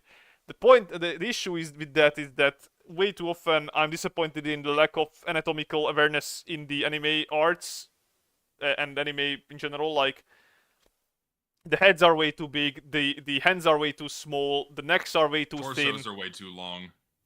Or sometimes, yeah. I mean, they don't have any like actual curves to them that would like imply what kind of gender they are even. I mean, you put like a generic anime guy and girl next to each other and they're the same fucking thing, other than the fact that the guy has wider shoulders and that's it. Like, I don't know. I need to find the balance, and I need to find a balance that I can replicate confidently and fast, and that's what I haven't done yet, sadly. I need to get on my better game. You'll get there. Life is about constant improvement. Yeah, I don't know. Whatever. Also, should I put in some music? I probably should, shouldn't I? If you want, go for it. Do I have like a playlist or something I can do? Give me a second. Surely, I mean, there's also always Too Mellow. That is true. There is also always Too Mellow. Then again, I don't really care about getting copyrights right or whatever. Not copyrights right, but like, you know, my video copyrighted, because I don't earn any money from my videos. So there it is. Not chilling. Yeah, it's just chilling. Um. Okay. Let's see. Let's get a little thing going on here. Give me a second. Um. One, two. I have found myself in terms of like artistic and creative drive, I have found myself like very stagnated, where like now I'm probably a little too comfortable with my current editing style, where like I already know how everything works to kind of achieve a bare minimum, which is in a way benefit for YouTube videos because like I mean you don't want to spend too much time on one thing, otherwise it's never going to get done. And I learned a lot last year working on that Meet Your Match video. Like I learned a lot of new editing tricks and how I can crank out certain graphics and things and what have you a lot faster than I otherwise would have been able to. And now I can do these things so fast that I can edit a decently, you know, a video that's decent to look at pretty fucking quickly. The problem is like, it's kind of boring and I can't really bring myself to work on it because like I already know how it's going to go. And so for me, it's just kind of going through the motions of having to put the pieces together. And it's like, it's not fun for me. So it's like, I have to find a new way to challenge myself to get something more interesting edited visually, because like in terms of writing I'm not a very good writer. Like I just put pen to paper, put facts down and try to spin them in an interesting way. Like I'm not like a novelist or something. I'm not a very good storyteller either, unless it's something that's completely off the cuff. For me it's just being able to like get some good visuals in there and make things fun to watch and also fun to listen to. Okay, hopefully the music is not too loud, so let me know if it is. It's a sponsor. Gamer subs. Yeah. No, I just need to like lock in and start developing a style. Chill Yeah, music. I gotta. No, I never said it was gonna be chill music. I said it's gonna be music. For me, I gotta do the same thing. I gotta hunker down and like go out in the woods and live off the land for like a few months when it comes to editing and just make myself do something Yeah. for once. Because I really like what I need to do is that before I restart my comic, even if I ever even get to do that, I still haven't like sit down with you and like talk about it because I never have time. We always are sitting in a rush. Maybe once you come Yeah. over and we have like plenty of time, maybe we can actually do some progress on that. yeah, I feel like it'd be something easier done in person too, where you have like Yeah. plenty of time to just like sit and talk. Man, I miss those times with my best friend that Soon. Not- Well, not- I'll be there this year. well, yeah. Like my best friend before you, right? You know, the one that sadly committed Sudoku. Yeah. With him, even though he was in Slovakia, he would come over to Budapest multiple times because of various, dealings that he had to do. And he would come over and they would just fucking like, we would of course stay overnight. So we would sit down with like little children with a giant cardboard thing spread out with like random notes on it, right? And then we just, whenever we had an idea, we just scribble it down on the note, put it down, and then try to like organize them as we go. And it was so much fun to just brainstorm ideas. That's like the OG way of brainstorming ideas in person, right? And it was so Yeah. good. And I miss that feeling to like have a creative partner, if that makes sense. Where like yeah, yeah. I know what you mean.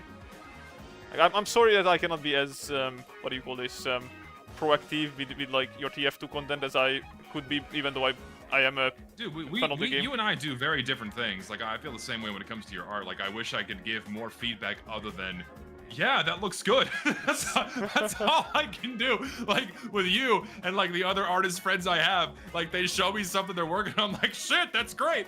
And they're like, and then they go back and change something. And, like, shit, that looks good, too. Yeah. I can't, I don't have the art background to Yeah, the have know-how. constructive feedback with these things. You know what I mean? Yeah. But with storytelling, I think it would be different because you are also an anime watcher and you know like things that work, that don't work, and then things that could work. Yeah, I can at least help with that, Yeah. for sure. I can definitely help with that somewhat. I'm no expert, but I can at least go like, oh, that sounds kind of fucking lame. Maybe don't do that. Or like, oh, that sounds really good. Keep that story element there. That kind of thing. I can do that much, Yeah. but when it comes to art, I feel so bad too because there's like I have another artist buddy of mine. He sends me his like sketches and shit all the time. I'm like, oh shit, this is really good. Or like, oh fuck, that's really cute. And he's like, and then he hammers me with like all these questions and you stuff cannot- about you cannot do much why against he's Red drawing Velvet. things the way they are. And then my brain's like, yep, that's cool. And I can't. I feel bad because I want to add more, I wanna contribute more to the conversation, but it's just not my area of expertise. I just think he draws really good. He's a nice dude. You know what I mean? Yeah. No, I mean I get you. So I take no issue with like, you know, when I show you a video, it's like, yeah, it's good, you know, and then it's like, okay, good, I didn't fuck up. Because like, for me, I value that too, because then I know I didn't like majorly fuck up and like commit some kind of egregious error. You know what I mean? I try to be constructive feedback in terms of video because at least I know enough of TF2 where I think I should be able to be a constructive person where, you know, I represent that kind of audience of yours that cares about the game, but maybe doesn't know as much about it as you know, your fucking autistic amount of knowledge about it, right? So I can be at least like that kind of the audience representation where the people that matter to you because I am the kind of people that care about the game and not just there to do the memes and whatnot, right?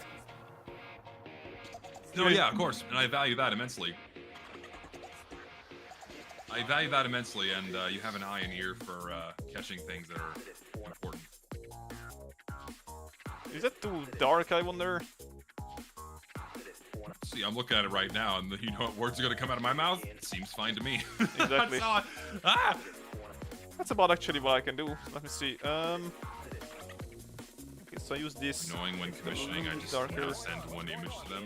So, like, that's my curiosity, like, for you, actually, and for you, too. Me? And Gary.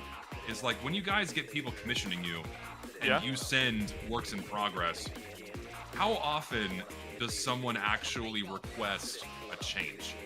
Often. Like, percentage-wise. And then when they do, usually how major are those changes? Because I feel like every time, and this is just me, every time I commission somebody, they almost always nail it perfectly the first time, and then whenever I ask for an adjustment, it's usually something very small or nothing at all. And so I feel like, and I know it's anecdotally my own experience, but like I'm curious as like you guys being on the receiving end of the commissions and shit, how often you guys get people that want like drastic changes or like how many iterations you have to go through for a complete piece. I'll put it like this, okay? So I have two types of clients. Clients that know exactly what they want and clients that know roughly what they want, right? The clients who know exactly what they want are much more likely to ask for changes when it's not exactly as they envisioned. Sometimes it's unreasonable in a sense that like, dude, like you commission me because you like my style, so don't expect me to copy somebody else's style that you liked more and you use it like a reference, right? Because that's not gonna happen. Yeah. Like, you know, that there is like limits as to what I can do. And there are other people that ask for changes because, you know, the usual like, oh, can her boobs be bigger or whatever, that sort of stuff. That happens with me even. But then or even just shit like, I don't know, her expression is not spot on or whatever, and that's fine, you know, if it's a for those kind of people, at least most of the time it's easy changes. But there are occasionally, like I'm saying, like maybe 10 or 20% of the time, those kind of people who just don't understand what kind of process goes into doing an art like this, and then just ask for changes that is just unreasonable. Like, dude, I gone this far. Like, if you would have had these problems, maybe at the sketch phase, maybe I could have like actually gone through and changed them. But at this point, no fucking chance. Like, go away. Yeah, that's gonna be so fucking frustrating. Just like you make all this progress, like, oh hey, can you have like this really significant major change? Like, dude, could you have told me sooner, please? And another thing is that there is a huge difference in attitude as well, where if somebody asks for changes not caring about the amount of work that goes into even doing a small change, that's like the most infuriating, and I really easily get ticked off and be like, yo, no, I'm not doing that, sorry, like, you should have done it a lot of time ago. And then if they are like aware and at least like appreciative of the amount of work that goes into it, let alone even give me like a tip for going the extra mile to fix based on their request, some stuff, right? That's a different case entirely. Then I'm okay with doing this because then at least like they are aware that, oh yeah, I probably wasn't clear enough. Then, you know, it's on me, and then, you know, I compensate for you compensate that for you or whatever. That's fine. But sadly, that's the minority. Again, it's like 3 out of 1 person maybe does that, where they actually like are aware. 1 out of 3. Yeah.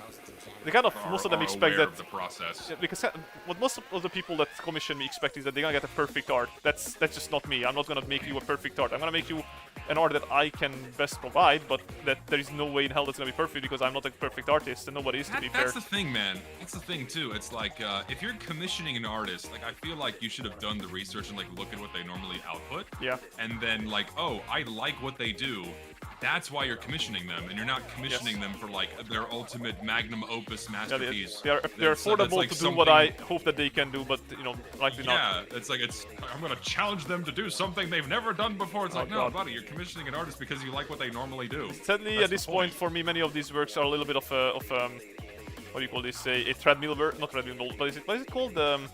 Conveyor belt work, that's the one, conveyor belt work, where like I get these offers in, there's many of them, and then I need to just basically churn them in, and I cannot get set. I much as I would wish to be able to have the time to get stuck on them, so that I can actually like perfect them.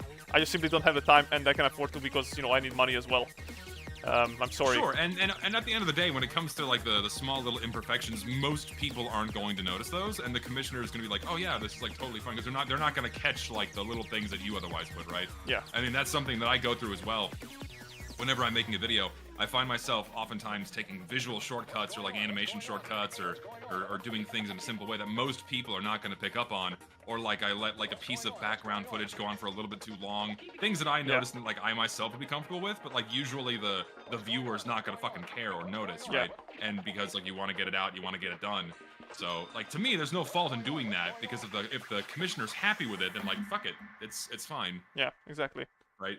It's up to par with what they were expecting. I mean, ideally, of course, I want to make them happy because I mean, that's the point. Is that I want to see people happy, but at the same time, like, if what you want from me is something that's requiring me way too much effort for the amount of return that you, what do you call this? Like, if you don't even appreciate the actual art itself, then like, to me, it's taking away from the actual experience, right? Like, I can very easily tell when somebody is like actually. I mean, like, what's the fucking point? Like, if you're like, it's like sunk cost fallacy. It's like, well, I'm not really liking what you're doing, but we're gonna keep going anyway. Yeah, exactly. And we're gonna make you go through the motions because like you've committed to the payment or something. It's like, dude, look at you're kind of just wasting everyone's time. I mean, at least you're still getting paid. Yep. But it's annoying for you, and you're not enjoying the process of it, which sucks. Happens sadly. See, Coco, what's funny is like. To me, I feel like if you're, and you definitely, and you, Gary, as well, get this shit all the time, where like someone like sees your art and they kind of jump the gun, like, oh yeah, I want to commission you. It's like, what do you want? I don't know. It's like, here's like a rough idea, but then you're not able to like quite get what they're thinking about, and then you waste so much time trying to do it, and then it's like, it's your fault, of course. Because then it's your fault for not reading their fucking mind, to see the pictures they have in their frontal cortex. Sadly, oftentimes they don't even have a picture in their frontal cortex. They have like a rough like dream, and they never actually able to grasp it. That's the worst. Yeah, and I can't imagine how frustrating that is. Like, okay, well, we're just gonna have to go through some guesswork here and see if we get close, and then if it doesn't work out, well, that's a waste of time. Yep, I think Goku had those kind of fucking.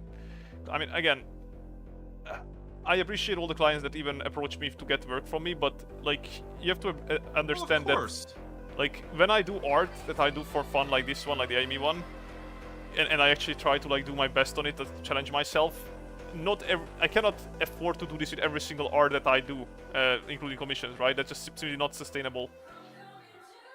Yeah, of course. They want me to redesign their OC? Oh, God. Oh, that's one of the worst things as well. They want you, but like, then I would assume that comes with them not telling you what they want changed. Yeah, they just like, oh, I'm not happy with this, please fix it for me. I'm like, what the fuck do you mean fix it for you? Like, oh god, that's not how it works. So god, I mean, it's like at the end of the day, again, like you appreciate the work, you're getting paid to do it, but it's like, it's gotta be frustrating because... It is. You're getting paid, it's like you set your prices too, for like roughly the amount of time you know it's gonna take to finish a commission. Yeah. And then when it goes over that, that's time wasted and money lost, and that sucks. And then I feel bad for the people who ask for like really easy commissions because they know me for a while. Like for example, you sometimes ask for like really simple things, and I do it much faster, and then I don't feel like I earn my money. Picky. Yeah, I don't feel like I earned my money because it was over that fast. But then I have to remember this is like on average, right? Which is like some people make up for that. If it's fast, that's great for me. I don't care if you're charging me the same price as something that takes you longer. Not just I don't fast, give a but fuck. simple. That just means I got it. That just means I got it faster. I'm not gonna. Why would I complain? Like if I pay, like that's a non-issue. All right. So like if I drop like $200 on a commission and like they crank it out in 2 days and I'm like, fuck yeah, this is awesome. I don't give a shit if it normally takes them like a week or something. You know what I mean? I don't give a crap. I still got what I wanted. I got what I paid for. Yeah. It's not a time-sensitive thing unless it takes them a really long fucking time. And then I paid you like 6 months ago. Can you do my commission now? No. Because like I said, and that's like the one thing that I'm rambling now about. Like That's okay. me being a serial commissioner here. Serial Something commissioner. that always pisses a serial commissioner. Something that always pisses me off is whenever I see an artist constantly posting commissions from other people But not that yours. I know they're doing the work for because their characters are popular and they haven't gotten to mine yet. And it's been like, 6 months, 8 months, a year, and I've not heard a peep out of them, even though I like poke at them and go, hey, are you gonna do mine? I paid you a long time ago. They're like, yeah, I'll get to it. But they keep posting other shit. It's like, come on. Yeah. Hate that crap. Well, the reason why I have my own Google Docs and shit where I keep track of my commissions, I usually enter them every single time I get one immediately, so that I know like what was the original order of people, and then if I'm not sticking to the original order of like how the submissions came in, and I change order because I don't know, I want like a simpler one for now and don't want to get into like one of the very difficult ones that coming up or whatever, then I tell the person like, hey, like yours is gonna be coming up, but I might do a simpler one beforehand. Are you okay with that? And then if they say yes, then I'm thankful for that. But when you just do it like in a very underhanded way, if that makes sense, like as you described earlier, yeah, that will piss me off, and it happened with me as well. And it's not like I don't commission other people, but yeah, it's shitty. No, yeah, I agree. But even then, it's like, yeah, like let the client know that like, hey, it's gonna take a little longer for, even if it has nothing to do with like changing the order. If you're running a good, like some of the nicest people I've commissioned in the past, like give me updates every time they finish a slot. It's like, hey, you're in slot 5, now you're in slot 4, now you're in slot 3. It's like, oh shit, this guy's on it. He's treated it like a good business. I love that shit. Yeah. It makes me so happy that they think they care about their customers so much, Yeah. Whereas some guys say nothing for months, and then you're like, Only if you poke them. And only if you like poke them multiple times, and they kind of like reluctantly go, well, okay, I'll get to it. Yeah, okay, just give me a second, I'll get to it next month. And and Deacon says in chat, when I commission like an OC, I show poses, clothing, items, colors. Oh yeah, I send heaps of references. To make it like, as easy as possible for the guy. Because like, I mean, like at this stage, I have so many refs to show that like I have no excuse to not send them. Yeah, it's almost like showing off, in a way. It's like there's no reason for me to like undershoot what I'm trying to go for. Like, hey, this is exactly what I want. Here's the pose. Here are the clothes. Here's what she looks like. Facial expression, scenery, etc., etc. Yep. And then if they screw up on any of those elements, I'm like, buddy, I showed you exactly what I wanted. That's when I get pissed. That's when I really get pissed at an artist. It's like, hey, I showed you exactly what she looks like, and then you don't draw her that way. Yes. Like, I gave you the direct reference. Yeah, and when I need to, I do changes because I was ignorant myself. Of course, I apologize myself and I do it immediately. That's no problem. It's the problem where like they forget to mention, or like one of those things happened before where somebody shows me an art of their OC and then they forget to mention, oh, by the way, that's an outdated reference, and since then this and this have changed, and then they just act like that's a normal thing to change at this point where I'm already like almost done with the thing, and like, buddy, buddy, you have to be on top of this kind of shit. Like, don't make me suffer for your fucking insolence. Like, you have to pay it extra at this point, Yeah, exactly. Like, if you know there's something that's gonna be changing, you gotta tell them. Okay, I think the hair is good like this. It's simple enough. Then I don't really want to make it like too.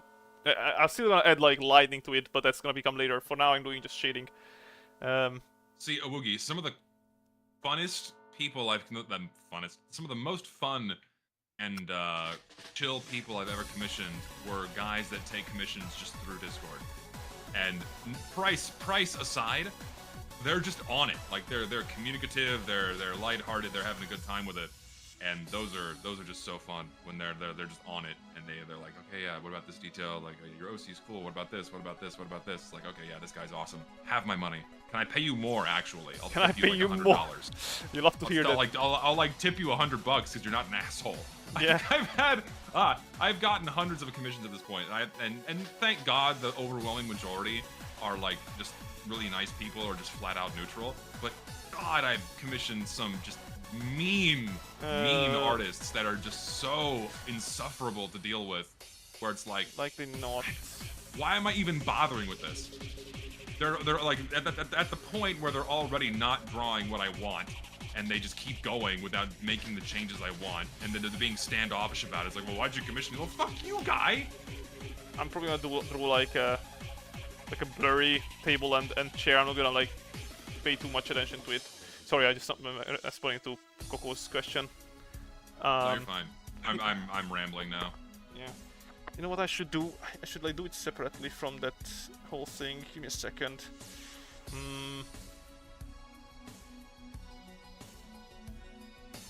Do I have a pattern for triangles? I wonder. I mean, I can just do one easily, I guess. Give me a second.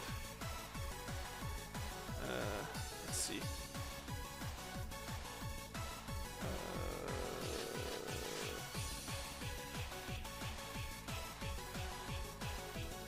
I think like the best commission experience I've ever had was I found a tiny artist, because in this instance the at the time called Twitter algorithm, now called X, they just put this guy's artwork in my feed, and I'm like, oh shit, this guy's really good. And he had like 100 or 200 followers, and so I like DM him like, dude, you got commissions? I'll pay you right now.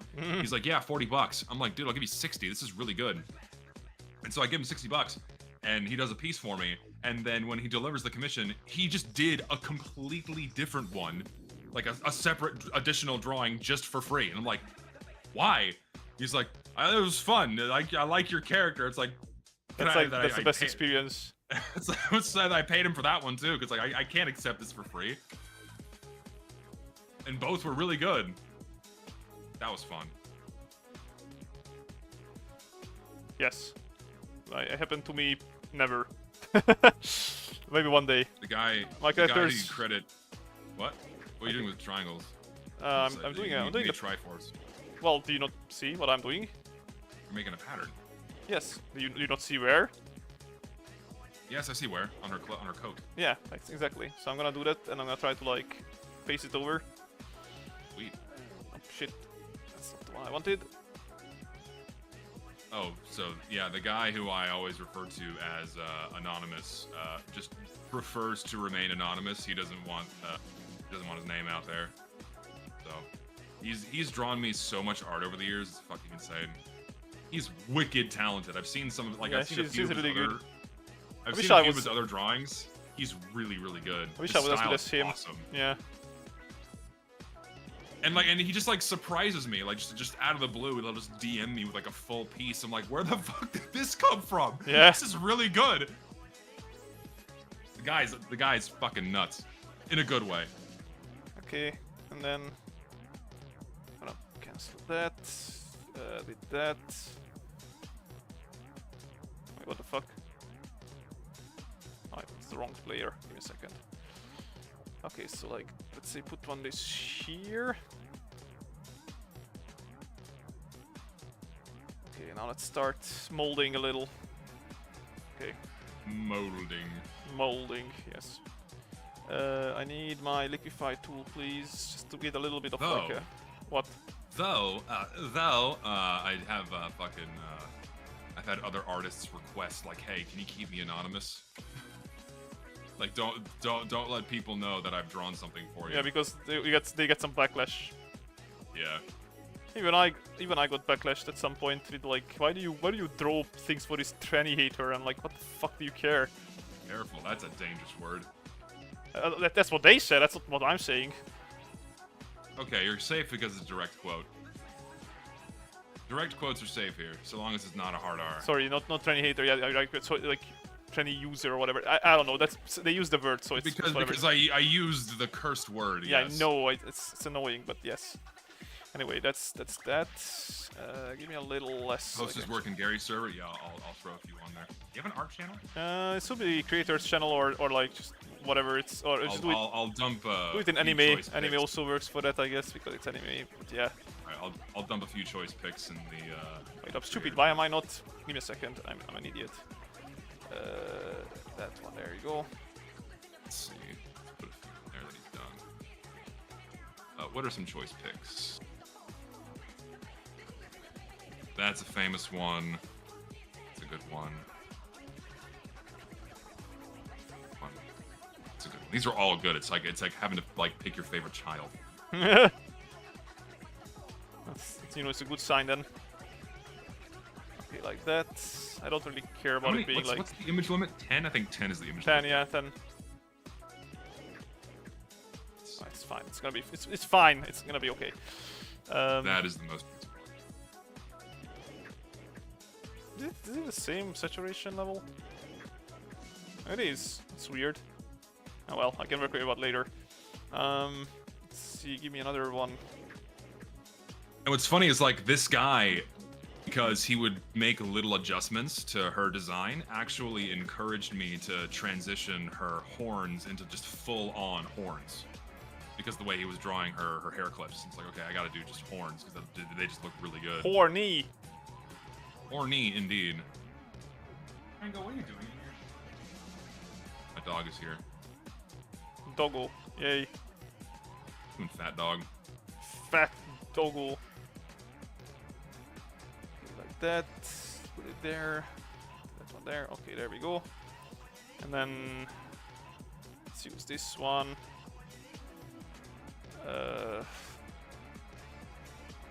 Here. Am I just stuck on the beach forever? Why? I'm not. Are you taxiing? I am taxiing. I did the pizza. Did you get the $300,000? I thought the $300,000 was for all of the odd jobs. No, that was finishing 5 pizza deliveries.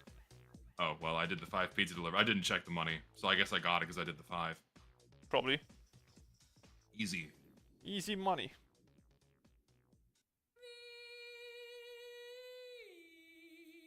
And hello. You guys got red leather pants. Red leather pants on. Ugh. I'm gonna commission you to draw like the most wild and out there thing that you've never drawn before, just to challenge you. If you want to challenge me, you need to... Like Godzilla or something. I mean, I guess I could, yeah. Something that's like not humans, right? Yeah, it's something that's not human. You know what I should do? I should draw like an actual like full quality car. I always liked drawing That would cars, be but cool. I never draw them more specifically as more than like, you know, just sketches for like a concept design or something, right? Draw your own car, Yeah, that's the one that you bought. Yeah, I was with gonna- the paint job that you want. Yeah, I mean that I could do. That's what you should do. Yes. Are you gonna commission me to draw my own car? No, if I do, I'll commission you to draw the car I want. What car do you want? I don't know. I have to think about it. Think about it, boy. I don't know. It's like if I had the have any car in the world, if I could have my dream vehicle, I don't even know what I would get. Because I'm just so used to having 4 wheels and an engine that I'm not super picky. I mean, I've always had in my head for a long time I'd get something like a big truck, like a Ford F-250 or something, and trick it out with like an Ava 02 paint job. Problem is, I don't know if I'd want to have that big of a car. Good question. I'll have to like really think about it. An M1 Abrams, oh my god. And then be like Driving that through the streets, breaking the pavement. be like Arnold Schwarzenegger, where he bought his own tank that he trained on in Austria back when he was in Yeah. America. Dude, fucking, speaking of tanks, I saw an H1 Hummer the other cool. day. I forgot rare. how massive they are. They were literally Like, were they like designed for military purpose in the first place, and then they like people saw them in like some movies and they wanted them for themselves? Yes, that's exactly what happened, and so they made them a commercial vehicle. Yeah. Not commercial, personal vehicle. Isn't Hummer like bankrupt at this point? No, I think they got bought out by somebody, and they recently released an electric. Oh yeah, I Hummer. did see that actually. No, you're right. I'm guessing it's So I General think they're- Motors, if anybody. I don't know who owns them now. I'm not Probably, sure. probably General Motors. Every American company that's in Ford is owned by General Motors. Probably. And it's like watching the evolution of the Hummers. You go from H1 to H2 to H3. Like it gets progressively small. Like even the Yeah. H2s were still the H2s were huge. We saw that. We saw one in Japan. Do you remember? Yes, we did. Dude, that was an 8. Was that an H2? That was an H2. Yes. It was? Okay, yeah. Because like I'm also I'm comparing that one to a memory of someone I knew that had a bright blue, like really blue. Wow. Like baby blue. H3. A bright blue H3. Baby blue. Not quite baby, because baby blue is kind of like the light powdery blue. I mean like the bright but deep blue. Ultra you know blue. What I mean? Ultra blue. Or midnight blue. No, midnight's too dark. It was a lighter. Okay, then ultra blue. It was a lighter color. Or racing blue. Something like that. Bright blue, but very like vibrant. It's like that. It looked so weird on a Hummer. And it had chrome detailing. It was kind of god. ugly. I hate chrome detailing. I like chrome detailing on like really old school cars. Yeah, that one is fine. Like But modern cars? Like, yeah. No, chrome on modern cars never looks good. Modern cars need like carbon detailing, if anything. Yeah, or matte, something, you know, nothing crazy shiny. Yeah. Okay, I think that works. I know people. Yeah, the pattern looks good. I don't know about you, but like I know so many people hate Tesla trucks. I know they don't like the way they look. Yeah. I think Tesla trucks look fucking cool. I don't care what anyone says. I think they're neat, and I like it when people get the wrap jobs on them that turn them into where they have like a matte finish. Yeah. That looks fucking cool. I don't like the default silver. I'm not a fan of the silver color that the Tesla trucks come with. Give it any other color, and I'm immediately a bigger fan of it. Wait, am I stupid? Wait, I'm stupid. I'm not saying they're good trucks, but I think they look cool. I'm not saying a Tesla truck is a good car, but I think they look cool. You're not doing Elon Musk propaganda here. No, like Teslas are pretty good, like yeah, a the normal E25, Tesla. E28 M5, give me a second. E28 M5, I think I know which one you're talking about, but let me check because I always forget which is which. E28 M5.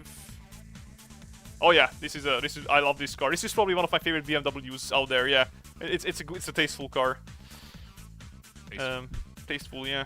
It's one of those like Beamers where it's like not gaudy, but it has like a very distinct character, right? It's Yeah. old like angular Beamers. Yeah, I don't like. I know we've had this conversation a million times. Anyone watch Top Gear? Bulbous. Funnily enough, I only watched Top Gear skit from YouTube Shorts, and that enough was like, and that in itself already made me love them. For those who know something about cars, Michael. I've seen all of Grand Tour and like a really good chunk of Top Gear. Not all of it because it's a lot, but I watched a lot of it on television. Wait, and the Top Gear's Vesbuster, which song? Is the current song that you mean, or the previous song? Also, Deacon, yes, my commissions are open.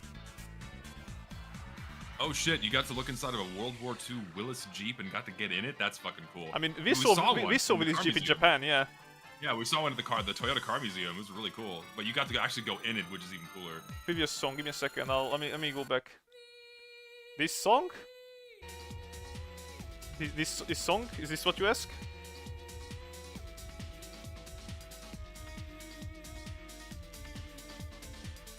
I love how me playing Jet Set Radio Future shit makes people love it even more. Jet Set Radio is such a fucking cool soundtrack. The only bad song in it is the goddamn birthday cake. I'm gonna post I was listening to the OST when I went for a jog the other day. It's good running music.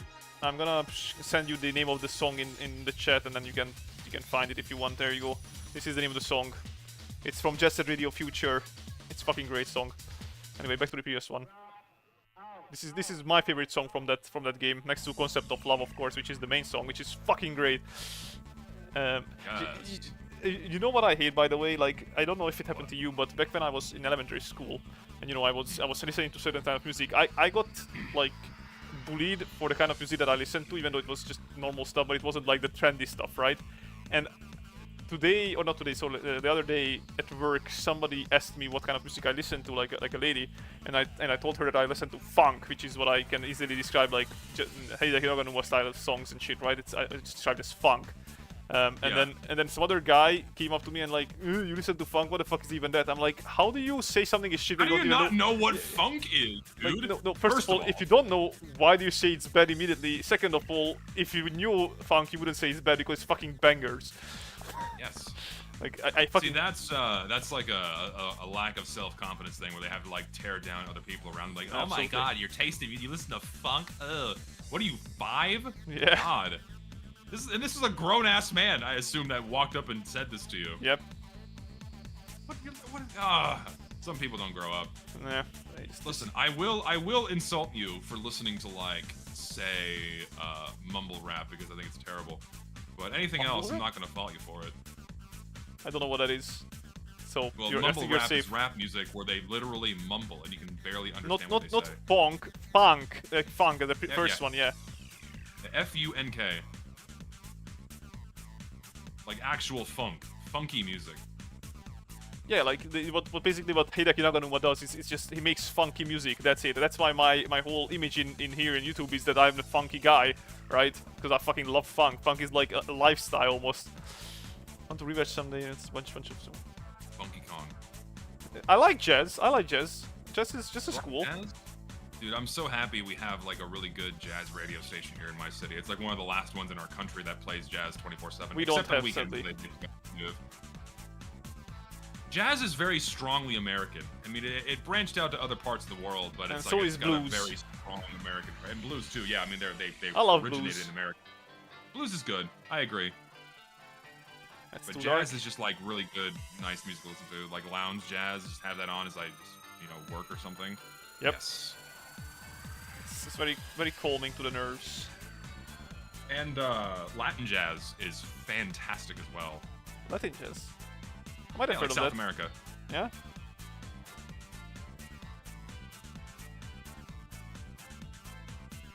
Me likey. I need to show you some music that I found recently. After this, I'm gonna might put it on YouTube. Yeah. For now, I'm gonna finish God.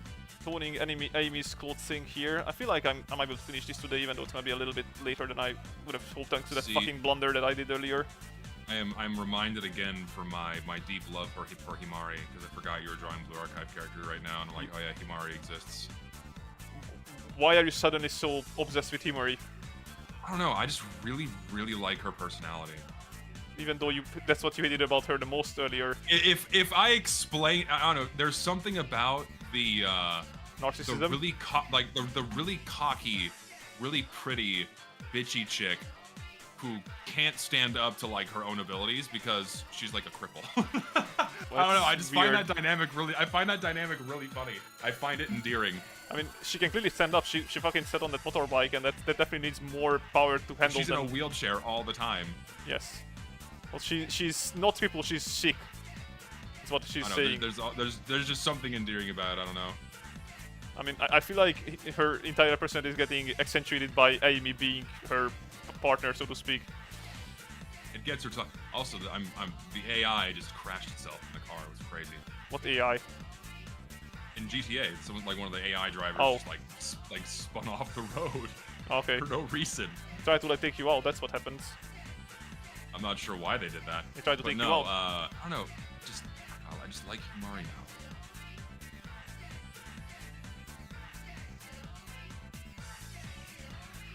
Rock that shit, homie. Also, can I just tell you about something depressing? Well, it's not really depressing, but okay. It's not that kind of depressing. It's just like making me really like lost in hope, I guess. I don't know. So basically, what happened was that I think I mentioned this to you that I have this in Hungary. There is this thing called you are a body. If you would like translate it direct to English, it's not. It's in Hungarian. It's like haver vagy, which is a lot more like snappy sounding than in American. Like you are a body, right?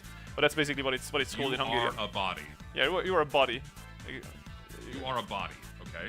You've got a friend in me. If like you wanna like translate it to like a more, like. Oh, like that's adequate. what it means. Okay. Yeah, you've got a friend in me or something, right? Okay. Just very like slangish, if that makes sense. Anyway, yeah, you have like an actual phrase or word for it, which we don't.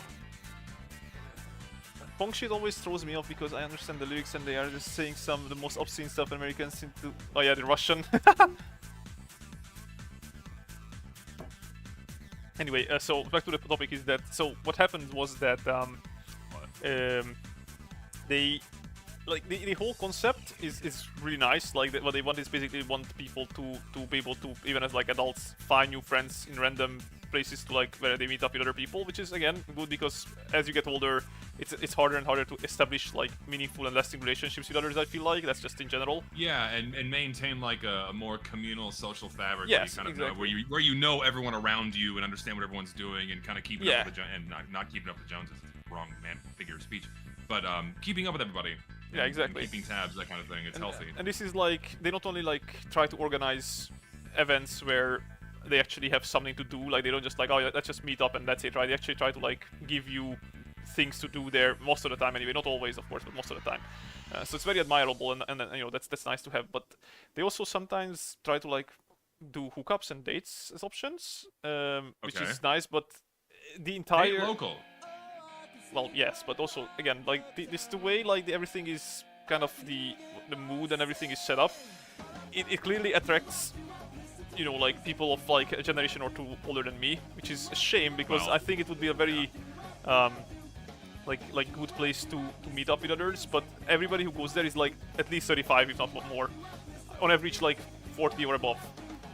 yeah, tends to. I mean, that's kind of normal where younger people don't develop an appreciation for that kind of more tight knit communal fabric until they get older, and they Yeah, and you but know it's, and it's then too oh, late by the shit. time they get into those. Yeah, and yeah, it sucks because you know, it's hard. It's just Because it's so hard to meet I people try to younger. like reach, you know, girls of my age or like maybe like a few years younger, but that's it. And then I Yeah. try to ask them, you know, like people who are going to university or like going out of university rather, and then they're starting like their early lives. That's what I like. I feel like is the age group that I'm in currently. And I asked them, you know, like, Yeah. okay, so where do you usually go outside of school or work that where you actually like have a chance to meet up with people that you might not know? And then they said, I don't really go to those kind of places. And then I asked, okay, so but like, how do you expect to meet somebody that because you are single, and I'm assuming you would want to like, you know, try to hook up with somebody eventually as well. And then it's like, oh, they're gonna find me anyway. That mentality doesn't work. I feel like these days anymore. Okay, it works for women because I mean it is Does the it typical though? social standard. I mean the typical social standard is men approach the women, and that's fine. That's I loosely agree with that, and it's a social standard. So like a woman can indeed just kind of sit back and wait for men to come to them because that's just kind of how nature is. The man is gonna chase after the woman. So they have that luxury. Men certainly don't. Men can't just sit idly by and wait for a woman to present themselves and go, hey, I'm into you. That is extremely rare and very frustrating because I feel like a lot more people would be in happy relationships if women, did do that. But because, again, societal standards and, kind of just something that's inherently natural for the human psyche to do, men are usually expected to approach the women. Yeah, but if the women don't even put themselves out there where places that they can be approached, because if you try to approach them in freaking gym, then they call you a harasser and whatever other names. That's the thing too is they don't have to go out of their way. They can just go on with their daily lives and continue with the amount of social exposure they have to strangers. These days and they eventually someone's gonna don't approach allow you them. to approach them in those kind of spheres either, which is a problem. That's also true. That certainly has increased in frequency, where the normal means of approaching a woman and introducing yourself is now more dangerous to do for various reasons. But usually because of, like you said, now it's like, oh, you're being a creep, and I'm gonna film you with my phone and put you on social media and ruin your life because you hit on me. It's like, what the fuck else am I supposed to do? Yeah, and then they What complain on social media like, that people don't hit on them anymore. Like, am I ugly? Like, no, you're a bitch. If I'm not supposed to hit on you, what am I supposed to do in order to get your attention and talk with you and figure out if you're interested? Yep. It's bad. There's certainly not rude or non-rude ways of going about it, not being a creep, but even the normal ways of doing it are frowned upon now. Where it's if you just try to walk up to a chick you see in public or one you've seen multiple times and they're aware of your presence, hey, what's going on? I like the way you look today, that kind of thing. It's or I think you look nice. Even that's oh god, what the fuck's wrong with you? Ugh. It's Yeah. dangerous. It's a fucked up world that we're living in. I tell you that much.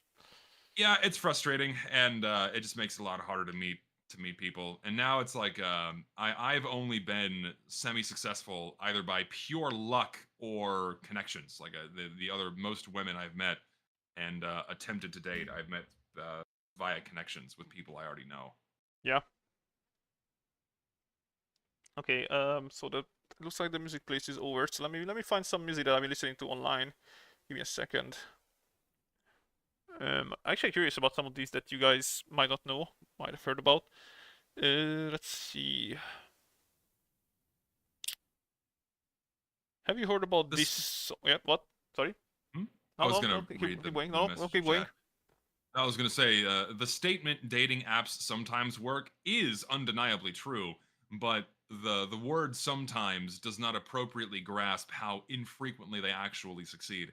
They're very good for showing your face and a very small slice of your person to a lot of people at one time, but the problem is that it's a very, very heavy misbalance in favor of women in comparison to men, where there's an overwhelmingly disproportionate amount of men on dating apps compared to women, meaning women kind of have the pick of the crop and can afford to be very picky, and whereas men just kind of have to just hope and pray that like one swipes in the right direction, that kind of thing.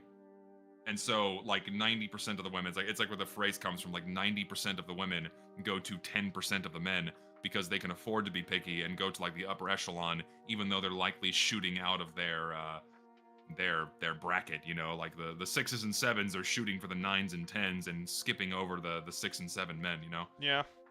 And I intentionally chose 6 and 7 because of the funny meme. Of course. Because like where you and I reside, Gary, like we're both 6s and 7s here, but like the other 6 and 7 women are all like gunning for like the number 10 because they Yeah. have direct access to them on social media and dating apps and shit. Yeah. And so it just makes it harder. That happens for sure. It's a shame. Like you're out of your pay grade.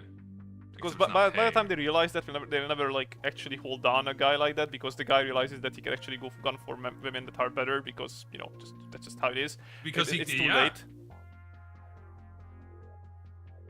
Yeah, and that's like something else that's additionally frustrating is like, oh yeah, I know I can just go find it, and that's like, I mean, that's a mentality a lot of women have too. Is like, oh, I can just go find another dude, which is, you know, usually also true. Is women can afford to be more flexible with their dating because if it doesn't in work their early out, lives, then maybe someone else.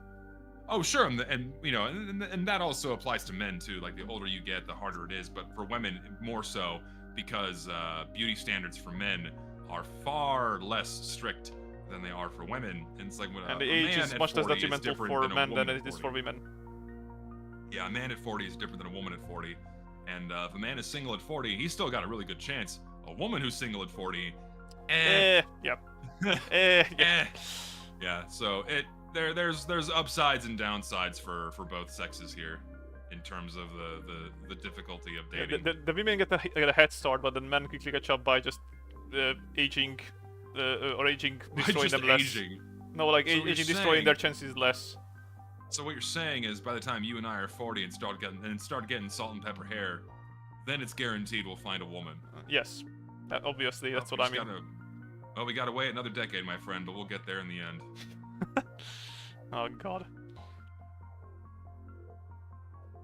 The meta for men is to wait until 40 and then get picky. I mean, it's kind of true. I feel like Zesty is just having a point over me, and so he's more to be like 7 and I'm 6 because he's fucking 2 meters tall. The height usually gets my foot in the door when it comes to speaking with somebody, but more often than not. And they realize that you are into anime and they fucking like get rid of you, that's it. Well, that's like the main thing is I'm in my earlier attempts at dating is I unveiled my power level a little too early. And that, of course, is a major turnoff, because the last thing a woman wants to hear in the first few conversations you have what anime do you watch? Is that you have non-constructive hobbies. Oh god, when you have non-constructive I hobbies, hate that like a so major, much. a major downer on them. It's like, well, it's like a waste of time. I'm not interested in that. I fucking hate that so much. Like women, I think I mentioned this before, but women legitimately hate that you have hobbies. Of course, I think that's not like that's not non-constructive universally hobbies. true. Huh? The non-constructive hobbies, that is, anyway. I don't think that's universally true. I think you have a minority of women that do behave that way that have been greatly exacerbated by social media, where like you see those viral posts of like a woman chewing out like, oh, if a man still plays video games in his 30s, well, he's still a child and undateable. Whereas like most, I think, reasonable women would look at that and go, yeah, that's what he does in his downtime. I'm not going to fault him for it. These are the same people, by the way, who are like 100% of the time on their phone whenever they have nothing to do, right? No, yeah, and that's they're hypocrites, right? Because these are the ones that just blow all their time on TikTok or something and being equally as or on fucking Instagram. But then like, but that's because the societal expectation is like the man is the breadwinner, so he should always be productive, and when he's not being productive, he should be eating or sleeping. Yeah. That kind of thing. Which again is kind of taking that to like its utmost extreme end member case, when in reality most people don't think that way. The hard part. That's the hope. Yeah, I mean, and ultimately what comes down to the hard part is just, you know, we're all individual human beings. We're all very complex creatures, socially and mentally and emotionally, and just trying to find a person that can fit with most of your pegs, right? Like the pegs can mesh, you know? Yeah. That's the hard part, is finding someone that you can, as the kids say, vibe with across all aspects of life. And you can only ever get to like a certain amount of compatibilities, right? And no one is ever going to be like 100% perfect. The ideal is getting as close as possible. Yep.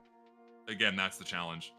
And the only way you find that is by talking to a lot of people, and we live in a time where that has been made very difficult to do. Yep. That's yeah. And non-productive hobbies are good for mental health. You're just doing something that is, it relaxes you because you're not trying to work towards an end product that could potentially result in disappointment if it doesn't come out a certain way. Yep. It's just true. How do I put this on so it's like looking decent? I think I need to... Oh wait, I'm stupid. To make this bigger, first of all. Like this. And that's like also something why like a lot of modern video games are like more frustrating than fun to play, is because they incentivize the player to become overly dependent on the outcome instead of having fun with what you're doing in the interim. And that's, you know, with the whole, you know, skill ranks and battle passes and shit. I just feel like you're being productive even though you're not. Yeah, it's like oh, you got to be productive. Like your time is now valuable in this game in order to work towards progress on something arbitrary. And then that sucks the fun out of it, because if you don't meet those goals, it's like, well, fuck, what fun am I having here? Yeah. You're not, you know, you get frustrated. That's why I don't like a lot of modern games in that regard. Is that okay? Like the text, mostly. It should be night and grape for grape flavor. Ha ha ha. the night and grape. Or rather, night and berry for berry flavor. Night and grapist. Do it. No, do night and berry, because it's berry flavor. Come on, you have to do it. How are they gonna find me on my Discord? Well, it's not Discord. My Twitter though. You're posting it on Twitter. It's your account is there. No, I'm not just on Twitter. I'm gonna post it on other. Well, okay. The idea is that hopefully people are gonna repost. There. Hopefully people are gonna repost it, and then that might not have my link to it, because they might just fucking copy and paste the picture. You know. Put a watermark. You are not an artist. You cannot comment about that. And I don't. What do you mean? You can put a watermark on there. That's what a lot of people do. Well, I know, but like this is more fun when the actual, you know, watermark is part of the picture. Fine. Fine. At least put grape on there. It's like Night and Gary grape. You get a little bit of People alliteration will call me a there. rapist. It's grape flavor. Okay, fine. Just because you asked. If they're gonna call me a rapist, I'm gonna blame you though. That's Why would they even come to that conclusion? Because It's a purple can. because they are Twitter online people. It's a purple can. Like this. Berry flavor. I'm waiting for your stream. Or yeah, Night and Gary Berry is good too. I like that. Yeah, Night and Gary Berry is good. Okay. That rolls off the tongue better.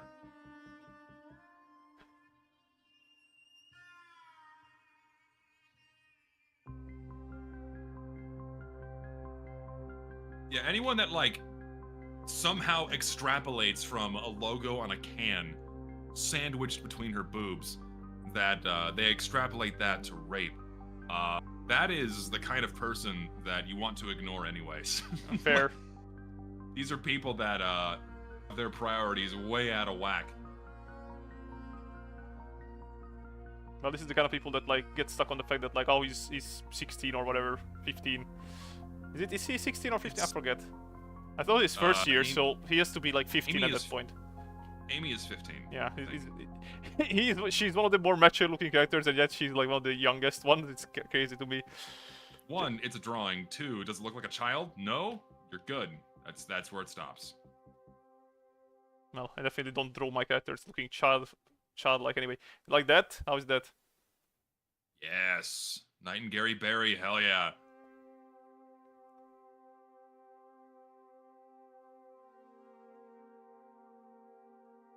Yeah, that's why like the actually she's 5,000 years old thing is like that's more dangerous territory than like drawing a full adult curvy female and then like slapping like, well, she's actually like fucking 15. It's like, well, There you go. the age is arbitrary. There we go. Okay, Ken is done for the most part. I need to do some. What do I need to draw?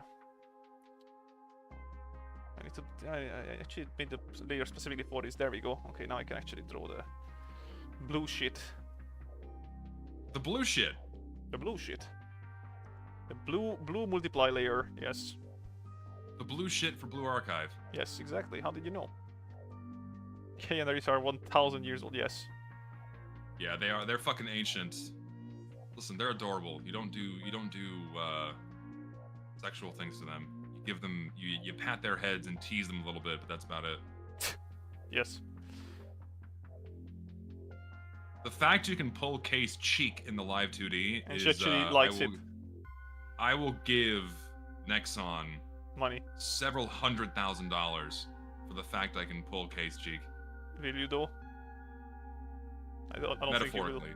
I don't think you will give them several times. Metaphorically, I will. They don't care about your metaphorics. They want actual money. I will praise them for their decision by continuing to play their game. We have to wait like a year before we get it. 5 months. Because we're catching up But very still, fast. it's a long ass time. We're catching up very fast actually. Most guys don't wait even that long. Well, if we continue at this rate, in about 2 years time, we're gonna actually be caught up to Japan. If the game Yeah, is even... GDD is indeed daughter coded. Give me Momoy and Yuzu is like, yes, Yuzu is a precious creature. Daughter, mommy, wife, whatever. Yuzu is adorable. You must protect her. Well, she's the heroine of one of the next upcoming chapters. You're gonna be eating good. Yeah, I saw the animation out of the game. It's nuts. It's peak. This is what they talk about when they say Blue Archive is peak. It is indeed peak, as the kids say. It's so peak. Oh. Do you know what song this is, by the way? I have your stream muted because our voices are going to be over the music. Alright, true. You'll have to send it to me later. Basically, I still haven't given up on making you play Dying Light. One day. Do you know what that is? Yes, I know what Dying Light is. Yeah, but you never had an interest in it? I mean, it looks cool, but it's just like... okay. Here is the thing that people might not agree with me on. A controversial take, if you are willing, I guess. But Dying Light is the best zombie game. Like in terms of actual, like, okay, I'll put it this way: it's the best action zombie game. Like if you wanna feel cool, while killing zombies, there They is were no better game vampires. than Dying Light. I still think Zomboid is better at like actual like zombie survival simulation. But when it comes to just best overall zombie game to play in terms of action and gameplay, that's Dying Light. I'm sorry. There's just I thought nothing that Dying comes Light was close. zombies. That's what I'm saying. It's zombies. Sorry, no, vampires rather. No, Dying Light is zombies. It's a game where you are playing a agent that's got parachuted into a like an island, I believe, that's been infected by zombies, and but because there is a guy there that apparently has some data that you need to get from, it's like kind of the overlord of the area now that it's gotten to chaos, right? And so you basically infiltrate the survivors, and then you try to like find more out of this guy called Rahim or whatever the fuck his name is, I forget. So you're basically playing a double agent where you try to help the survivors, but you also need to like help them only enough where they need to meet up with this overlord guy anyway, and then hoping that you get like info out of him. But let's just say things don't go according to plan. Things don't go according to plan, Yes, and then shenanigans ensue. And it's again, story is okay. Like for a game like this, it's more than okay. I feel like it's actually a pretty good story, but it's not like too unpredictable though. It's fairly predictable, I would say. Once you start playing the game and then you start a story, it's like, yeah, you kind of can guess what's gonna happen. But the gameplay is just so fucking good. I still cannot believe that game came out in like early 2010s, and it's so like polished that for a parkour game with a world that big, and there is not so much more glitches in it than they already are, right? It's crazy to me. Like, that game is so fucking good. Like, I could replay a game so many times just by how good the gameplay is. Yeah. And you have to play that game. You have to like try it out. I have. There's several things I need to do. I need to finish Clannad. I need to finish Freyren. I need to play a bunch of games, including Dying Light. But I think the first thing I gotta do is I gotta finish Clannad, and then I'm gonna finish, or Yeah, I'm it's gonna the catch parkour up island. on Freyren. I was gonna say best zombie game. Yeah, Project Zomboid is the actual best zombie game, is what my take is as well. But the best action zombie game is definitely Dying Light. It's not even a question. Like, they took Dead Island, which already was a pretty good game in my opinion, but then they turned it up to 11, and they added parkour, which is crazy. Like, parkour in general is just done, like, it just isn't done right in so many games, and add on top of it that this is like a zombie apocalypse game where you can actually, like, use enemies as your parkour, I guess, you know, like assistants or whatever, right? And it did so well. I don't know. It's you have to try it out. And the fucking music in that game. Oh man, like this music is from that game, by the way. And it's fucking like I think the one that they got the best. You heard of the game called Stalker? Yes. I'll say Stalker is the best mood for a post-apocalyptic game. I guess do you consider that game post-apocalyptic? I don't know, but the mood that they set in that game, and that's apocalyptic, post-apocalyptic. It's great. And in this game, the mood is so well set by the visuals and the music. It's insanity. Like, I don't know how they managed to get the music to be so spot on, but like when you ask somebody like how do you make the music sound like it's sunny or that it's hot outside, right?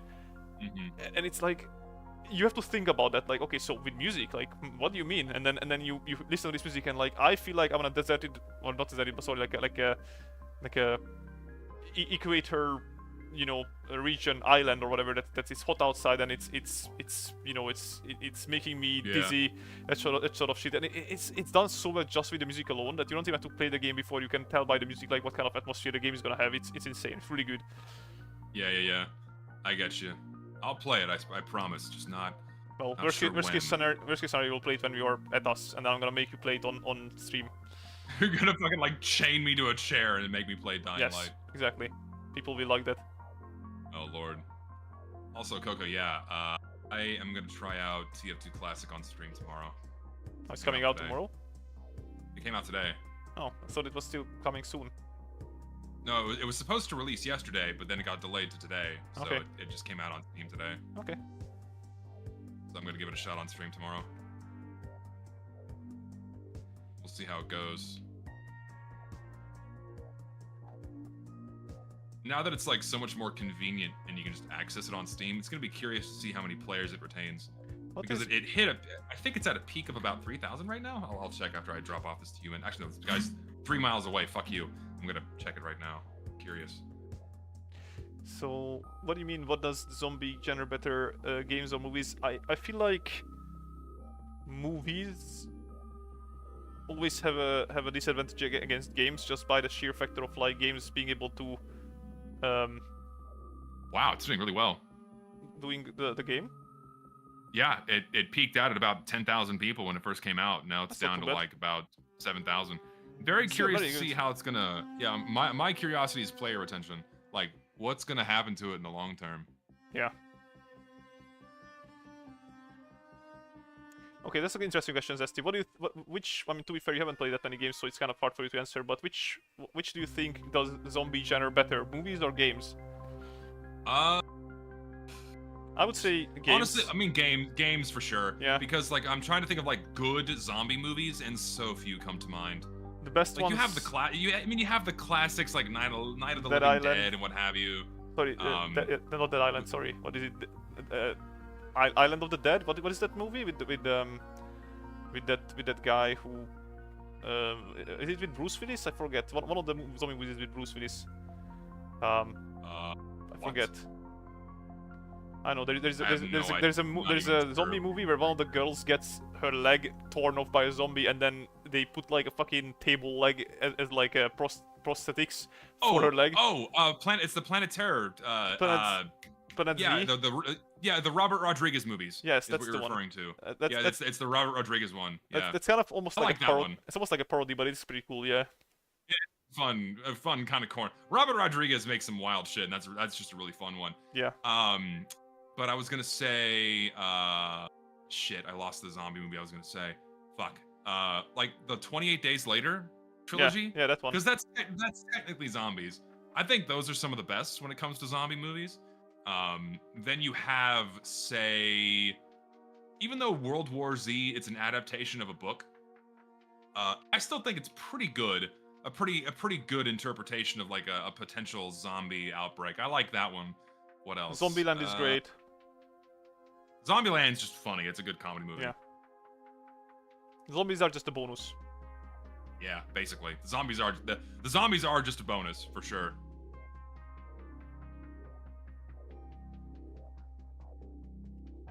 Yeah, I know for a fact that World War Z is regarded as one of the worst adaptations, but if you ignore the fact that it is an adaptation, yeah, and you just kind of like consume it as a standalone movie, like if it had been a completely different title, it was still an enjoyable movie. I liked it as a movie, but as an adaptation of a book, no, it's pretty bad. I feel like in many cases, zombie movies are like a subgenre of horror movies, especially when like it's kind of done to like make people feel like that they are part of it in any way, and that's why games are better at making them, because you know you have to kind of make the person feel like they are part of it if you want to make it effective, in my opinion.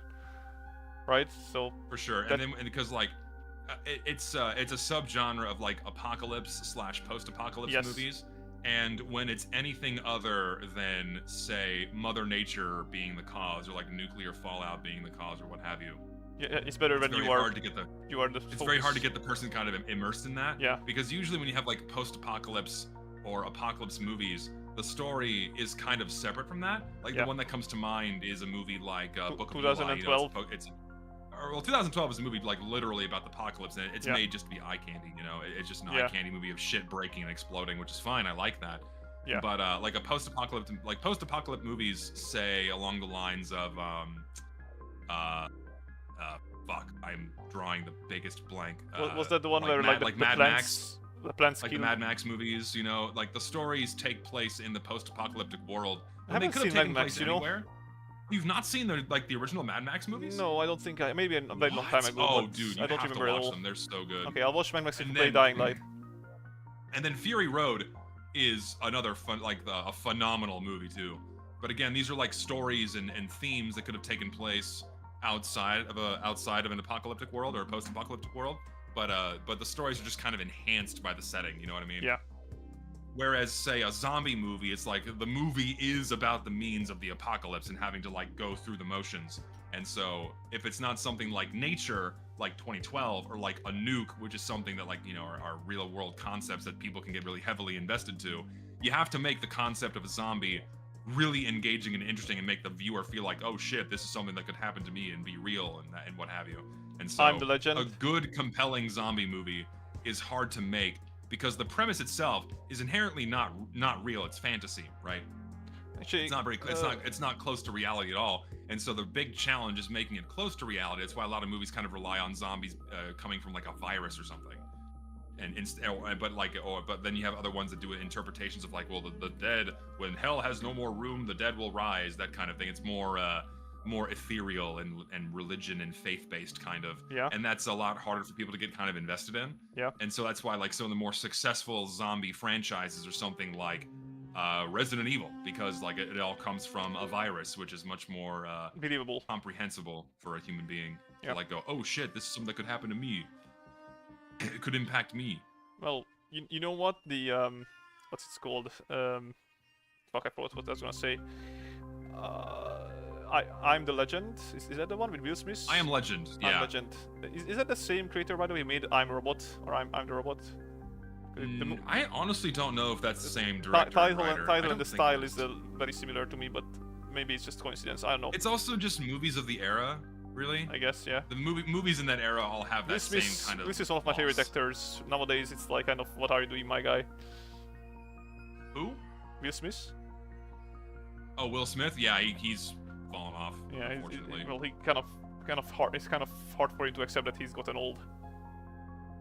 Yeah, he's not aging gracefully, which is, I mean, if you're an Hollywood actor where the peak of your fame was when you were very young. He should what is called take a note out of fucking what's it called Morgan Freeman's book. Or Morgan Freeman. Yeah. Thing is, Morgan Freeman's career, like really, like in terms of his like major media presence, didn't start until he was like in his 50s, I think. Yeah, like that's when he started becoming like a big actor. He was already old. Yeah, he's an old wise guy. That's what he plays in usually his movies, right? Very rarely is he playing anything else but other than old wise guys. Yeah, and so like he never had to go through the motions of like achieving fame from a young age and then aging and then figuring out how to retain that as you get older. True. Which some actors have done, like plenty have. Like fucking Tom Cruise, for example, stellar example of retaining a good image and making what's the starring guy in good who movies. starred in Keanu Reeves is another one. What's the guy who starred in The Whale?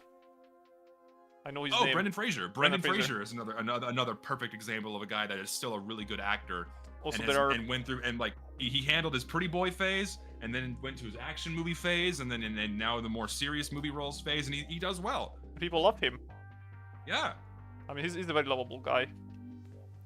Yeah, he seems like, I think my top, like a real human. Yeah, top 3 actors of all time. Even though I know some of the you guys will disagree with me. Jim Carrey, definitely up there. Jim Carrey, another perfect example of a guy that's managed to like. Well, to be fair, he managed to stay Jim Carrey even in his age, right? Which is like, I mean, if you've seen the Sonic movies, he's still just Jim Carrey. Yeah, of course, but that's still someone else. Like, despite age, he continues being like a good actor and doing what he does best, that kind of thing. And even though he's not as gracefully aged, sadly, Jackie Chan. Fucking love his movies. It's gonna be my. Jackie Chan is a fucking beast, man. He is. He's like 70 and he still does movies. It's fucking crazy to me, and like still action movies of all things. He directs a lot of movies now, doesn't he? Like he's more of a director than like a stronger presence. Yeah. And then which would be like my third one? Give me a second. I need to think about it a little bit. Who would be my third favorite actor? I mean, I kind of have to say Samuel L. Jackson. He's really good. I think he's. Oh, sorry, you cut out. See, hello? Who would I pick? Hello? What did you say? I said I think he's great. I think Samuel L. Jackson's another like solid pick. And he's like 70, past 70 as well. Yeah, I'm trying to think of like actors that consistently do like really good roles. So, J.K. Simmons is also very good, yeah. J.K. Simmons, I fucking love J.K. Simmons. Yeah, I love him That's as well. Again, someone else who didn't like have a very powerful Hollywood presence until he was much older. Yeah. I'm thinking of actors too, like a few off the top of my head that I really enjoy. I know a lot of people don't like him, but Christian Bale, I think, is a phenomenal actor. especially because he does like the Oh method yeah, acting, Christian that Bale kind of is thing. Christian Bale. Yeah, I was gonna say him as well. He's fucking great. I love Christian Bale. Also, what's the name? The Connie McConaughey, whatever his name is. Matthew McConaughey, also love him. He's a great actor. He's also good, even though he's he had his like sexy boy phase, and then he had like this fucking more serious phase. Like, because he was cast mostly for his looks for many movies as like the kind of romance target, right? 100%. But in the fucking 100%. what was his name? The one with Guy Ritchie. What was the name of that movie? The Gentleman. That Gentleman. That's one of my favorite movies. It's so fucking good. That's a great one. He played in that so well. Like, God. Yes. He played a very scary figure. I think that was a solid role. I was like, I'm not gonna able to take this guy seriously. He's basically just like a pretty boy, and then he was just fucking killing his role. Like, my God, everybody in that movie was really good. Intimidating performance. Dude, Guy Ritchie makes fucking awesome movies. Well, the previous one, I've not watched a Guy Ritchie movie I've not liked. The previous one apparently wasn't hitting as well, but I haven't seen it yet, so I have to check myself later. The newest one he put out, the name escapes me. We watched it. It was okay. It wasn't like really good, movie. but it was you know, we'll say mid for Guy Ritchie, but it's still a good movie. Like, still a fun watch. I feel like it's just more like people's expectations are getting higher because it's him, and then they like sometimes get disappointed because it's not like that good, I guess. Yeah. You know? Oh, someone says fucking DiCaprio. Yes, thank you. Oh yeah, Leo DiCaprio is also. I think DiCaprio's a great actor. I mean, my mom does not like him as a person, so we very rarely get to watch some of his movies. What did he do But, that Wolf of she Wall doesn't like it Street for? is so good. He's kind of a sleaze. Like, he's in his 50s and dates teenagers. Oh yeah, that's the one. Yeah, I've seen that one. Yeah. Let's see. What other actors do I like? Well, Morgan Freeman. Like Brad Pitt. Brad Pitt was another one chosen for his looks. Yeah. But like citing things like the like Inglourious Bastards, those kinds of roles, and then he just is a really good actor. To be fair, like he just does many different roles really well. Very serious or not serious. To be fair, much like Matthew McConaughey and Will Smith, they're kind of always just playing themselves. Every now and again, they branch out and do like a much more impactful role. Play themselves. It's fucking Jason Statham. Oh yeah, Jason Statham is because he's like a martial arts guy. He's like. Well, to be fair, I did see a video recently with him where he says like, "I'm not an actor. I'm just playing myself," and I'm like, I can respect that, you know, when a guy's self-aware enough where he doesn't go along like, "Oh, yeah, I'm the best fucking actor because I have so many fucking movies," and like, no, he might have been. What? Speaking of people that only play themselves up until very recently, you have The Rock, and then he stars in that new movie about is either a boxer or an MMA fighter. Yeah. But I think that was a pretty good role. I really want to watch that one because like he's actually doing an acting role where he's not playing himself. So I'm very curious. People give it praise. People say it's a good movie. I'm very curious to see how he handles the role. It's a good Rock movie, but not like a great like in general movie. But I'll give him a chance. You know, I'll probably watch as well. Another thing is that if you're wrong in The Rock, John Cena was surprisingly good in his roles where he had to play like serious guys and shit. Like, I don't know if you've seen that one where he plays like a former alcohol addict or whatever. He does it really convincingly. Fucking, oh my god, what's his name? John Cena. Well, I know it's John Cena, but like I already told her that it's John Cena. I'm just saying like he was really good in his previous movie with like the what's it called? Trying to he was playing that guy who was off of who was a alcohol. Former alcoholic. Yeah. He can act. He can act. Yeah. He did a lot. He originally started with roles where he was kind of being himself, but then leaned heavily into. The same for Batista is another guy that like played himself, but then he got put on the map with Guardians of the Galaxy. It's like, okay, yeah, he can act. So yeah, he's seeming like a very wholesome guy as well, which probably helps. Like he's a big bear kind of guy, you know.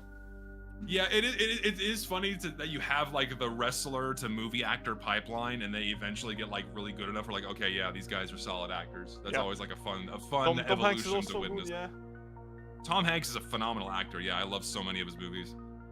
He's also to be fair, also Tom Hanks, kind of another guy that kind of always plays himself a little bit. A little bit. Yeah, a little bit.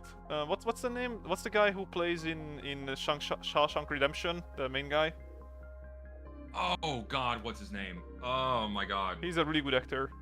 I know exactly who you're talking about. He's in so few movies too. Yeah, but whatever he does play, it's like always a kind of a stellar like. Yeah. I forget his name. Not Morgan Freeman, the white guy, the main character. I know who you're talking about, but I can't remember his damn name. Yeah, is it like eludes me? Isn't it like? It's not Andrew, is it? No, it's not something else. What was his name? The guy who played in. Hi, bless his soul, he's dead. You know the. Oh, Tim Robbins? Is that the one? I think so. Oh, Robin Williams, by the way. Fuck. Also, it's been taken from us way too soon. May that lovely man rest in peace. Yeah.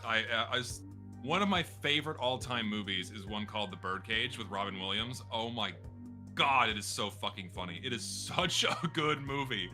Man, I love The Birdcage. There was another one came to mind a second ago and I lost it. Fuck. Yeah. Shit. Oh, it's gonna drive me nuts because now I can't remember who I was thinking of. I have one. Oh, Henry Cavill. Yeah, Henry Cavill. That I was gonna say him as well. He's really good, and I find it such a shame like how the industry fucking like underutilizes him, because he's actually a guy who's like on the side of the viewers instead of like just the fucking companies all the time. Hey, Guy Ritchie likes him. He's in some of his movies. So thank fuck for that.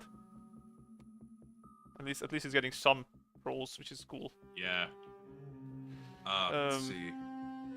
I like. Who's the guy? There's another actor that's in like multiple Guy Ritchie movies. It's the blonde guy who was in. Yeah, I know which one. Arthur, Legend of the Sword, and The Gentleman. God, what's his name? What's the guy who was the trainer from Gentleman? You know, the guy who's like the very British bloke. Fuck. Yeah, I know, and he's a really good actor as well. Oh, what's his name? Oh, it's on the tip of my tongue. Shit.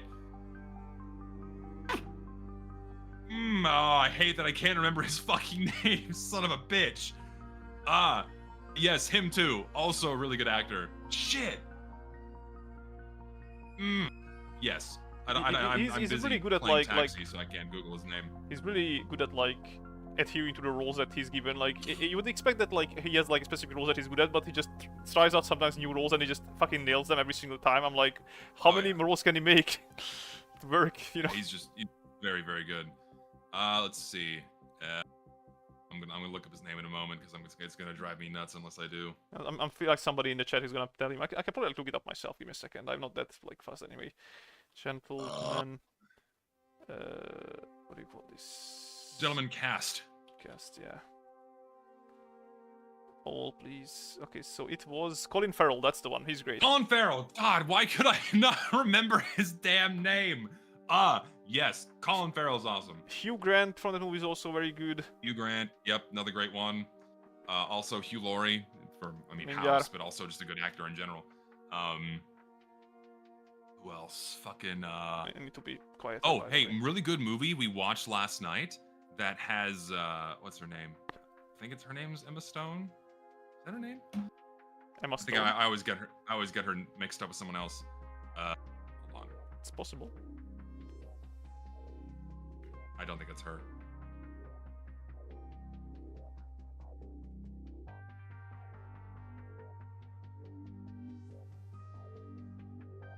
Oh my god. Yeah, it is Emma Stone. Yeah, we watched a movie last night called Begonia with Emma Stone. Yeah. That's a really good movie. Like it's a new movie. It came out this year. And man, it's actually good. Like Hollywood's finally setting itself straight and actually making good movies again. That was a fun one. Oh, highly recommend it. I'm not gonna say what it's about because I don't want to spoil it, but it's really good. What's the name? It's called Bugonia. Bugonia. Is that the name of the place or what? It's the name of a flower, I believe. Okay. Interesting. I'll give it a check if I wanna have a time. Yeah, and then a couple other movies we watched recently. We actually went back and watched one called Bad Times at the El Royale, a relatively new movie that has Chris Hemsworth is the guy who plays Thor. He's in that, along with several other notable actors. So it's a Tarantino-esque movie, not made by Tarantino, but like a Tarantino-esque movie. Yeah, kind of like that style.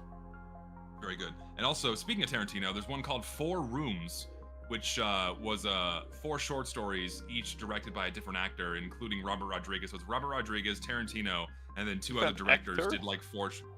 different directors did 4 short stories and put it together into one movie. And that's a fun one. Yeah. That one came out in like 90... No, it came out in 1994, the year I was born. That's a good one. I haven't heard about that. But but I'll give it a try. I'll check rather. All right, this is gonna be my last delivery, and then I have to stop.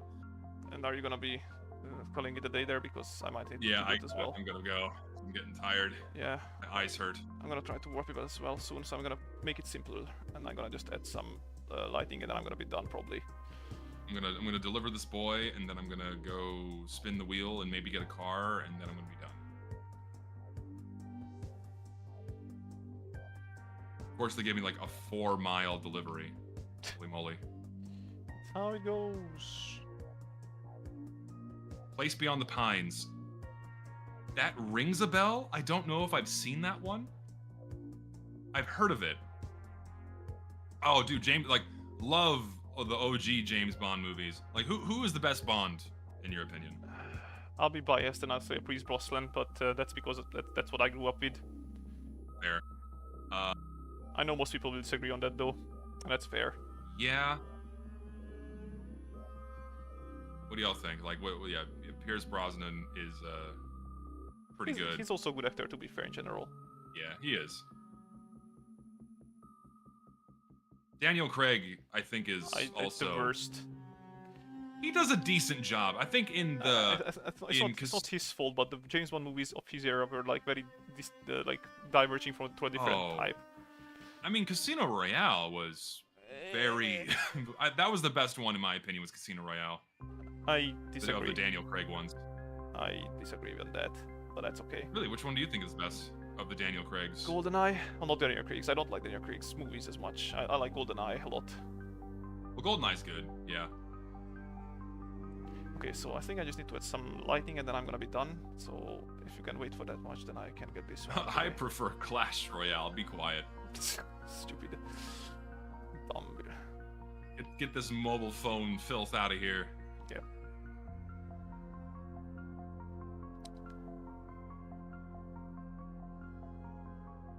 And there was also, I mean, I'm gonna talk about Tom Cruise again because I love all of the Mission Impossible movies. Yeah, they are a generational movie for sure. I mean, they're fucking great.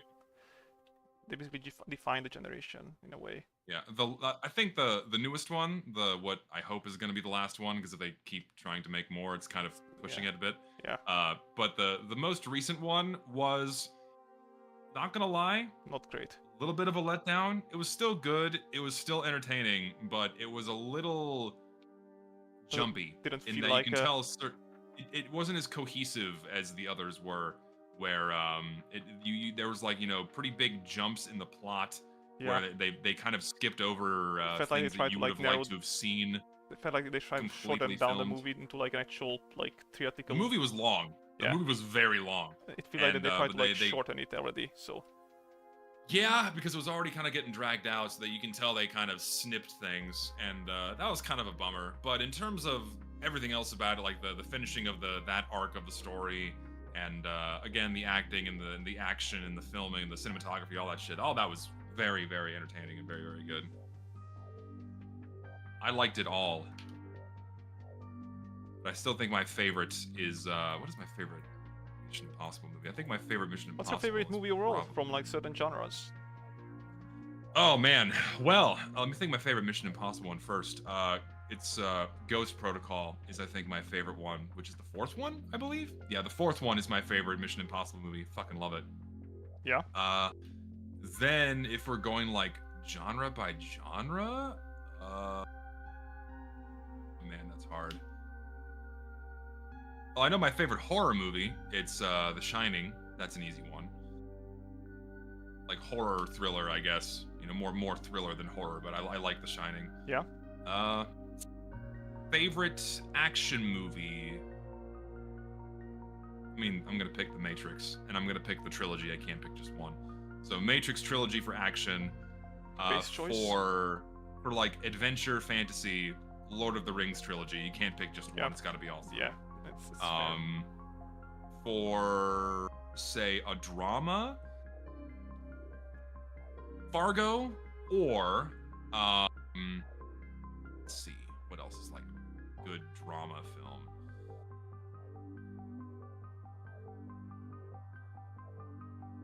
One Flew Over the Cuckoo's Nest. I guess would you count that as drama? I don't know.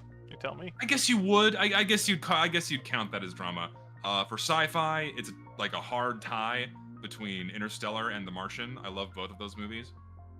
Fair. Comedy, favorite comedy is. There's so many Ace good Ventura. ones. I mean, Ace Ventura is great, but I mentioned The Birdcage with Robin Williams. I'm probably gonna go back to that one because that one's on the brain. I fucking love The Birdcage. I laugh at it every time I watch it. What other genres are there? I don't know what other genres there are. Thriller. Thriller. Let me think. Thriller movie.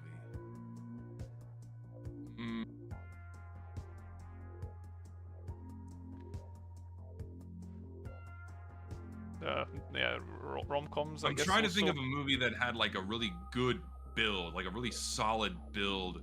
Rom-coms also, I guess. Yeah, rom-com's another one. Shit, it's hard to think of a good thriller.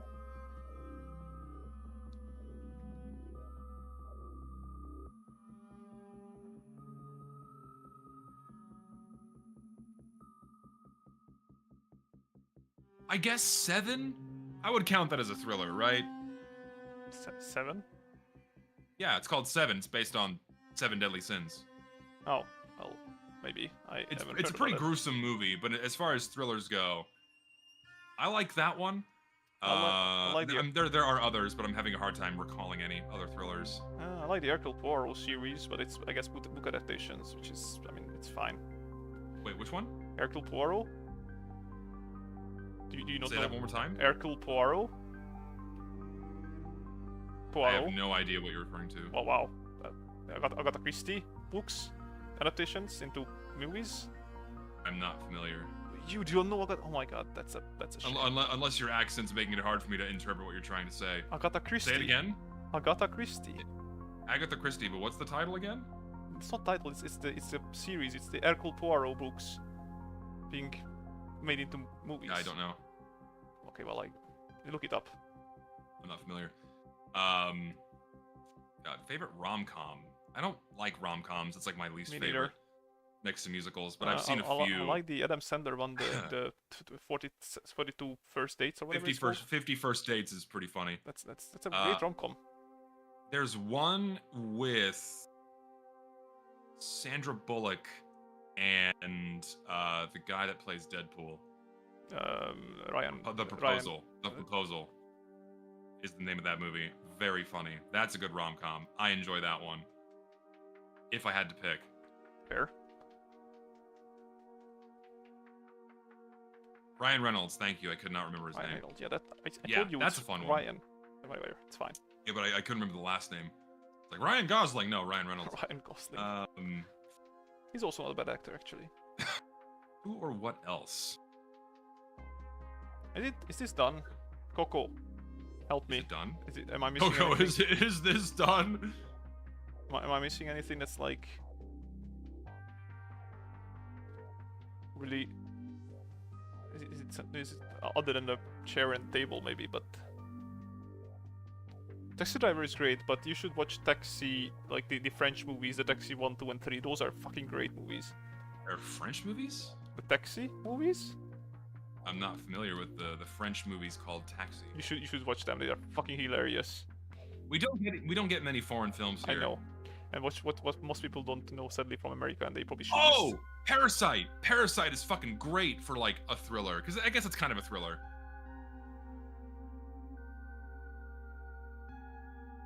Yes. I got 10,000 RP. I feel robbed. For what? Oh yeah, from the casino thing. I got jack shit. Oh, for you XP is not useless, at least. For me, it is absolutely useless, but for you, it's not. True, because your level is so ridiculously high at this point. It's not that ridiculously high. It's way higher than mine. Well, that's true, but that's still not ridiculously high.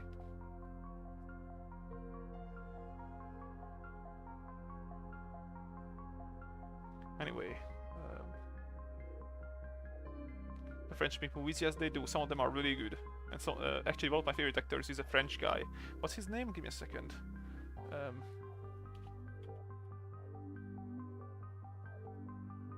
what's his name? Gerard Depardieu, that's the one. Do you know this guy? Gerard Depardieu? No, I'm not familiar at all. I'm gonna send it, give me a second. So this is him. Gerard Depardieu, and this is how he looks like.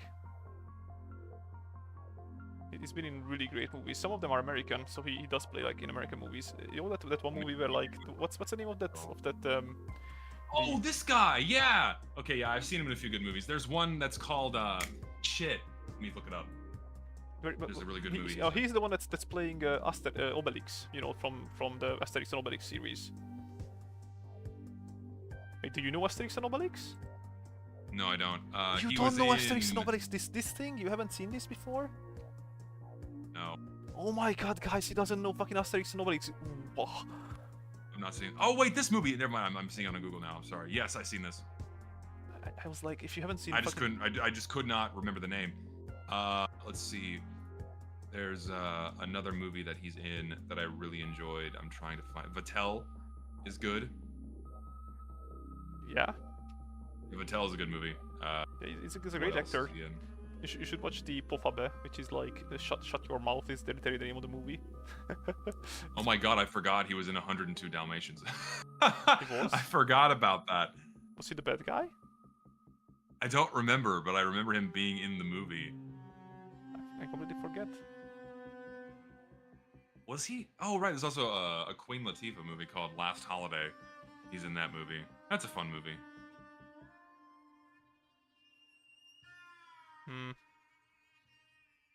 No, it's not. It's not a very popular movie here.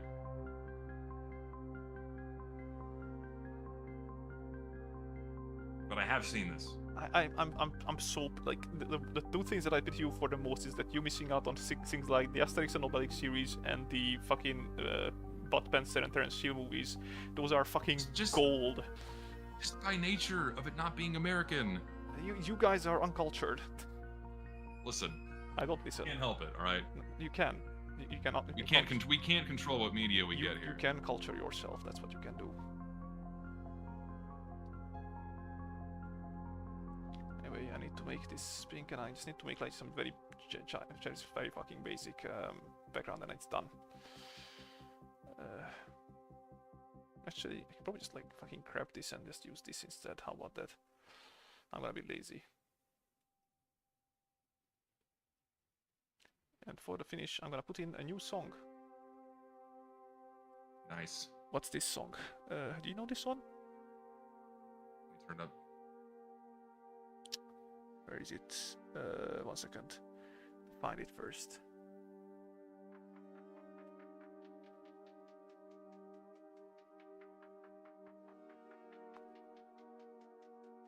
Where is it? Where is it? Where is it?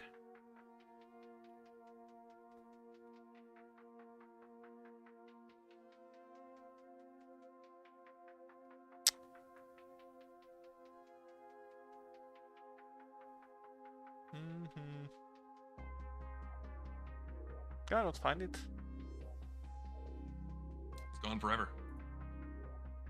No. Actually, a funny mashup now that I've found this. There's some really good mashups. I feel like most people shit on me for liking mashups, but some of them are really fucking good. No, they're fucking awesome.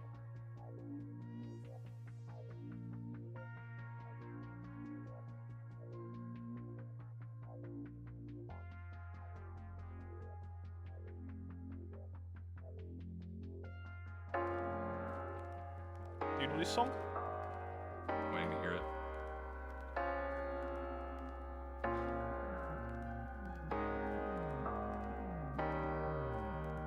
Very quiet. Is it? No. It's possible.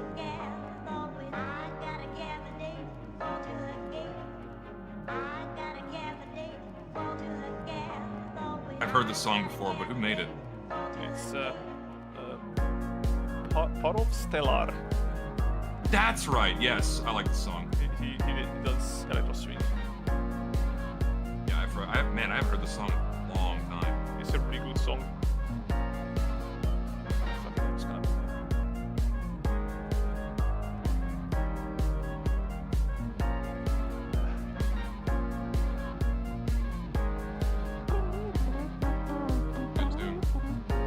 gotta go in a second. Oh, for the sorry. record. So I'm gonna bounce and I'll let you close Yeah, out your I'm stream. gonna finish this up quickly. Nice. So I'm gonna go. Thank you for having me on your lovely art stream, Amy. Amy looks gorgeous. Good work, my friend. Almost done. I just need to have some background elements and then it's gonna be fine. You finish up. Everyone watching, take care, and I'm gonna bounce. Yes, thank you for being here. Take care, buddy. Take care. Yeah. Yeah, we love the electro sync genre so much, man. It's one of my favorites. Next to like funk and shit, it's fucking great.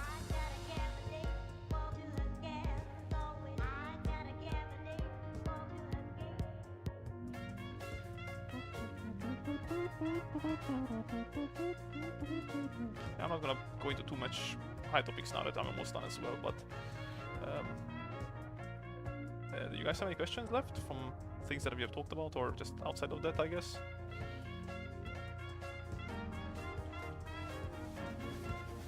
It's gonna probably like blur this, be like lazy about this, but yeah.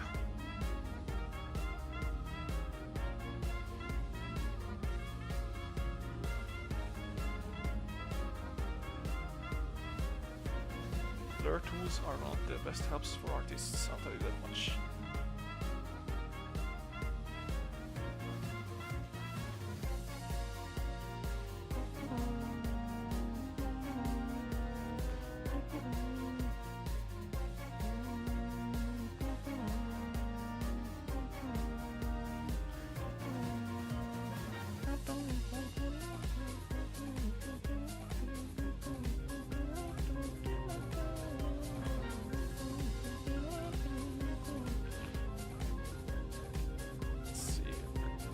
Finish this up.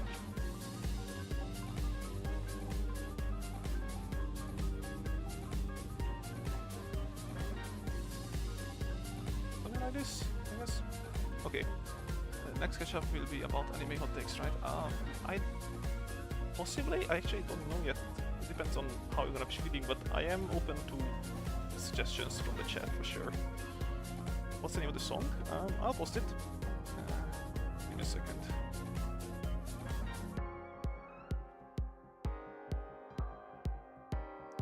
This is this one. There you go. Because we have time, I'm gonna show you another one which I really like.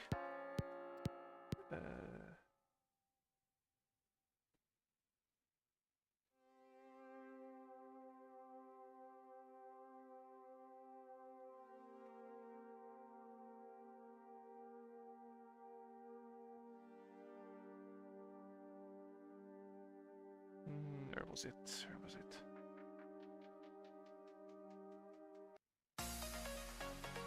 This is a different style entirely, but this is also very cool in my opinion. And you can of course disagree, but it is my stream. Okay, so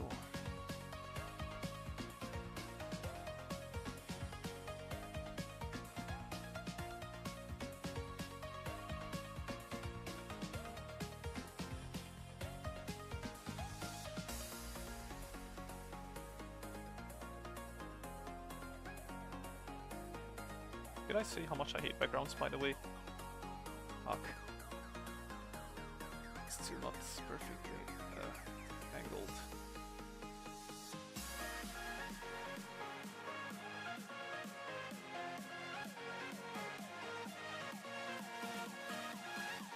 Something like this, maybe. I don't think I've ended up saying which are my favorite movies and which genre, to be fair. I did say just for comedy, that is Ace Ventura. Action movies, I loved, I'm biased, but I loved Thunderbolt from Jackie Chan when he's like playing a car racer. That movie was fucking great. One of my favorite movies ever.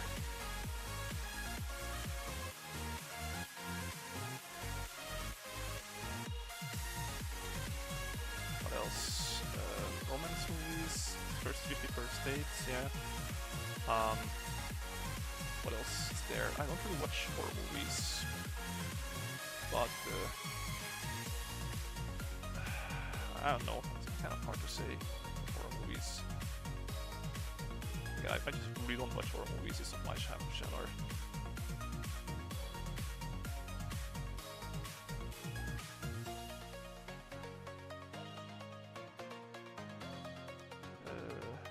Adding a bit of side rail could make it more grounded. Side rail? What do you mean? Like a armrest? What do you mean side rail?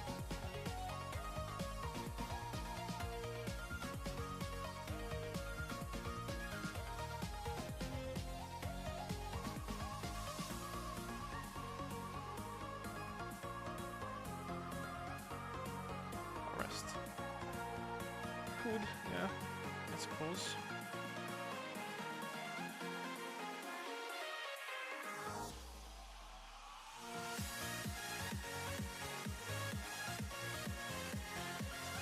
That'll be really lazy. Like me.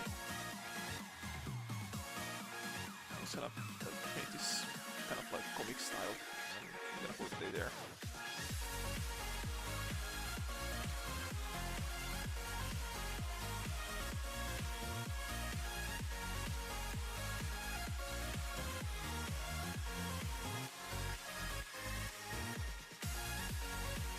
I think this is a good enough background color for this.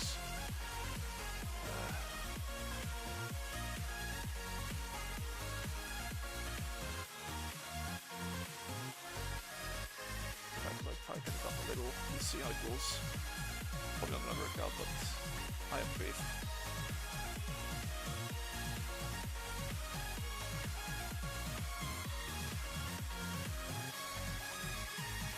Also, can listen to some more music in the meantime. That's something, right? Let's see. I'm always a bit distracted in these kind of phases of logic if I don't look at chat too much. There we go.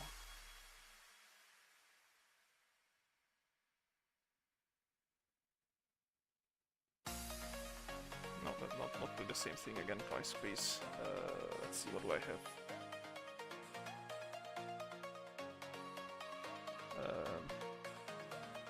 This one is a good one.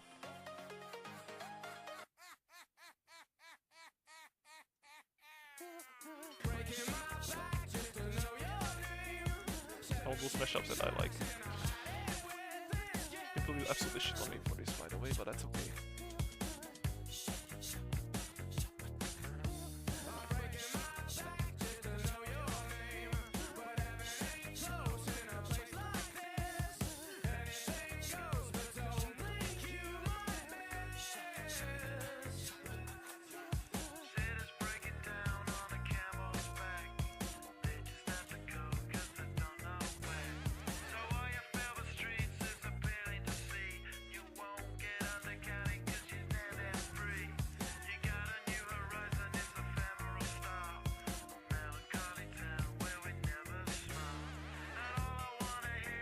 Music is louder than me. Really? Okay, I need to make it louder. I need to also not be too loud because my parents are asleep around me. There you go, like this maybe. Okay, there you go. Hopefully you can hear me now and the music.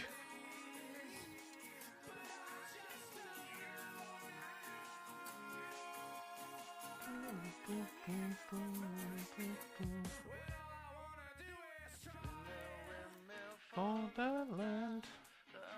What is you guys' favorite songs actually? Now that we are at like favorites topics, I'm curious.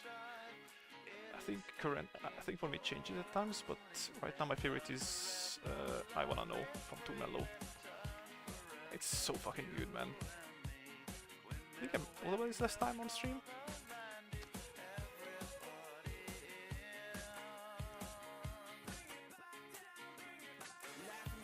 Okay. This fucking chairman, goddammit.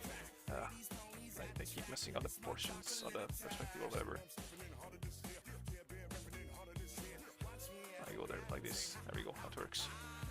Okay. And the table.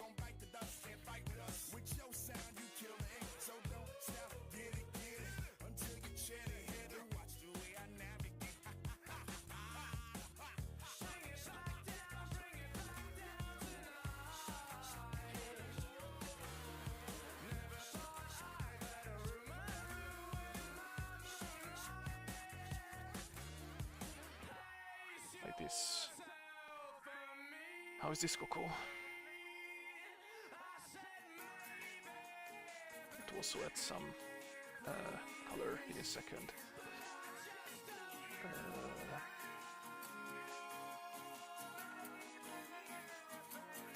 No, that's too unsaturated. Like this. No, that's too. Give me a second. I have to think differently. So is it like nope, nope. That's not what I wanted. And then put it here, and then make this like not right. Maybe that's better. Then of course need to crop it down.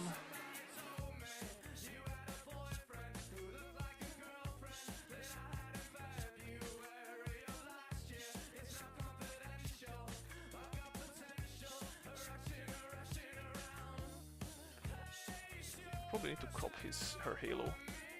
We'll see.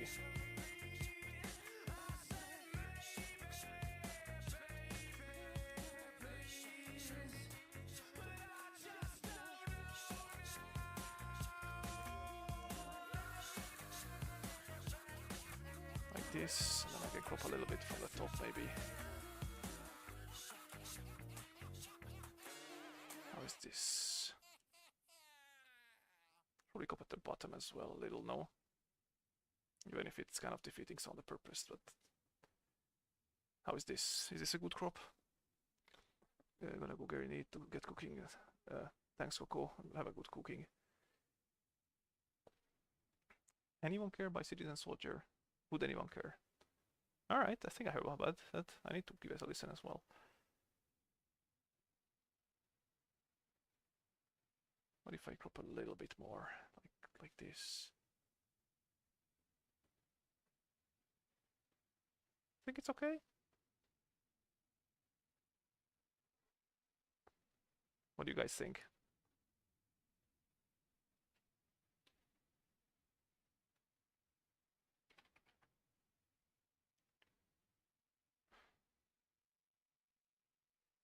Need to add some steam, as they say. Have a cloud and steam effect and whatnot. Give me a second. Sky. You like how it looks? Alright.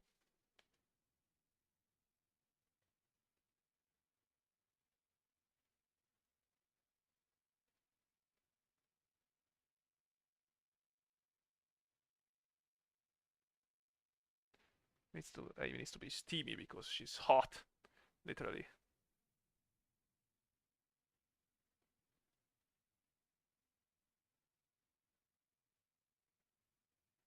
Tone it down a little, maybe give it like a glow effect. Like so, just a little bit of texture for the background and shit. And then maybe add a bit of shit to the background and that's it. That's pretty much all we need, I think. Give me a second.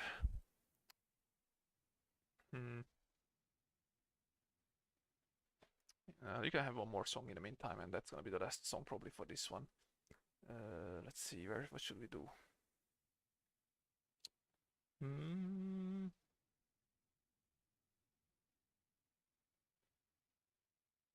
This one could be fine. Fun Rudder.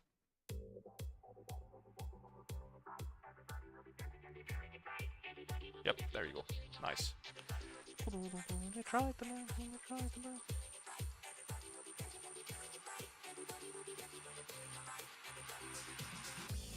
What's the name of this new work I did, by the way?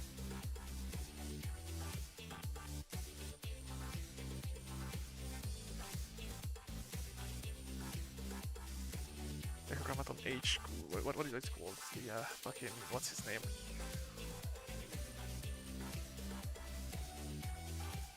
I need to find like the new. What's the name of the new outfit, guys?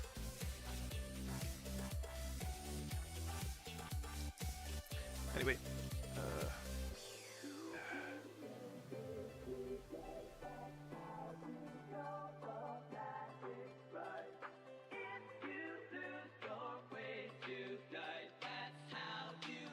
wait, maybe there is more shit in here. Gallery. Let's see, gallery. I need 30 for this. Gallery. Gallery. Where is the gallery? Surely they have a gallery for the backgrounds, right? Like, come on.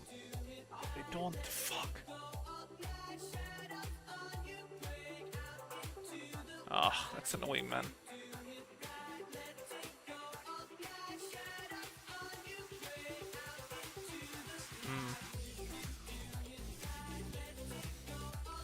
Maybe on this wiki?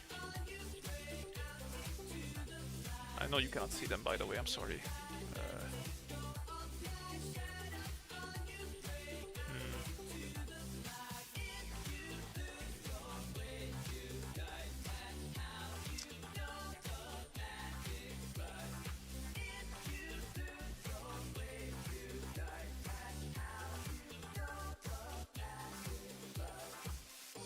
You know what, I'm not gonna make you guys wait for this. I'm gonna say goodbye here and then I'll post the picture once I finished finding the picture that I was looking for. It's only gonna be the background anyway.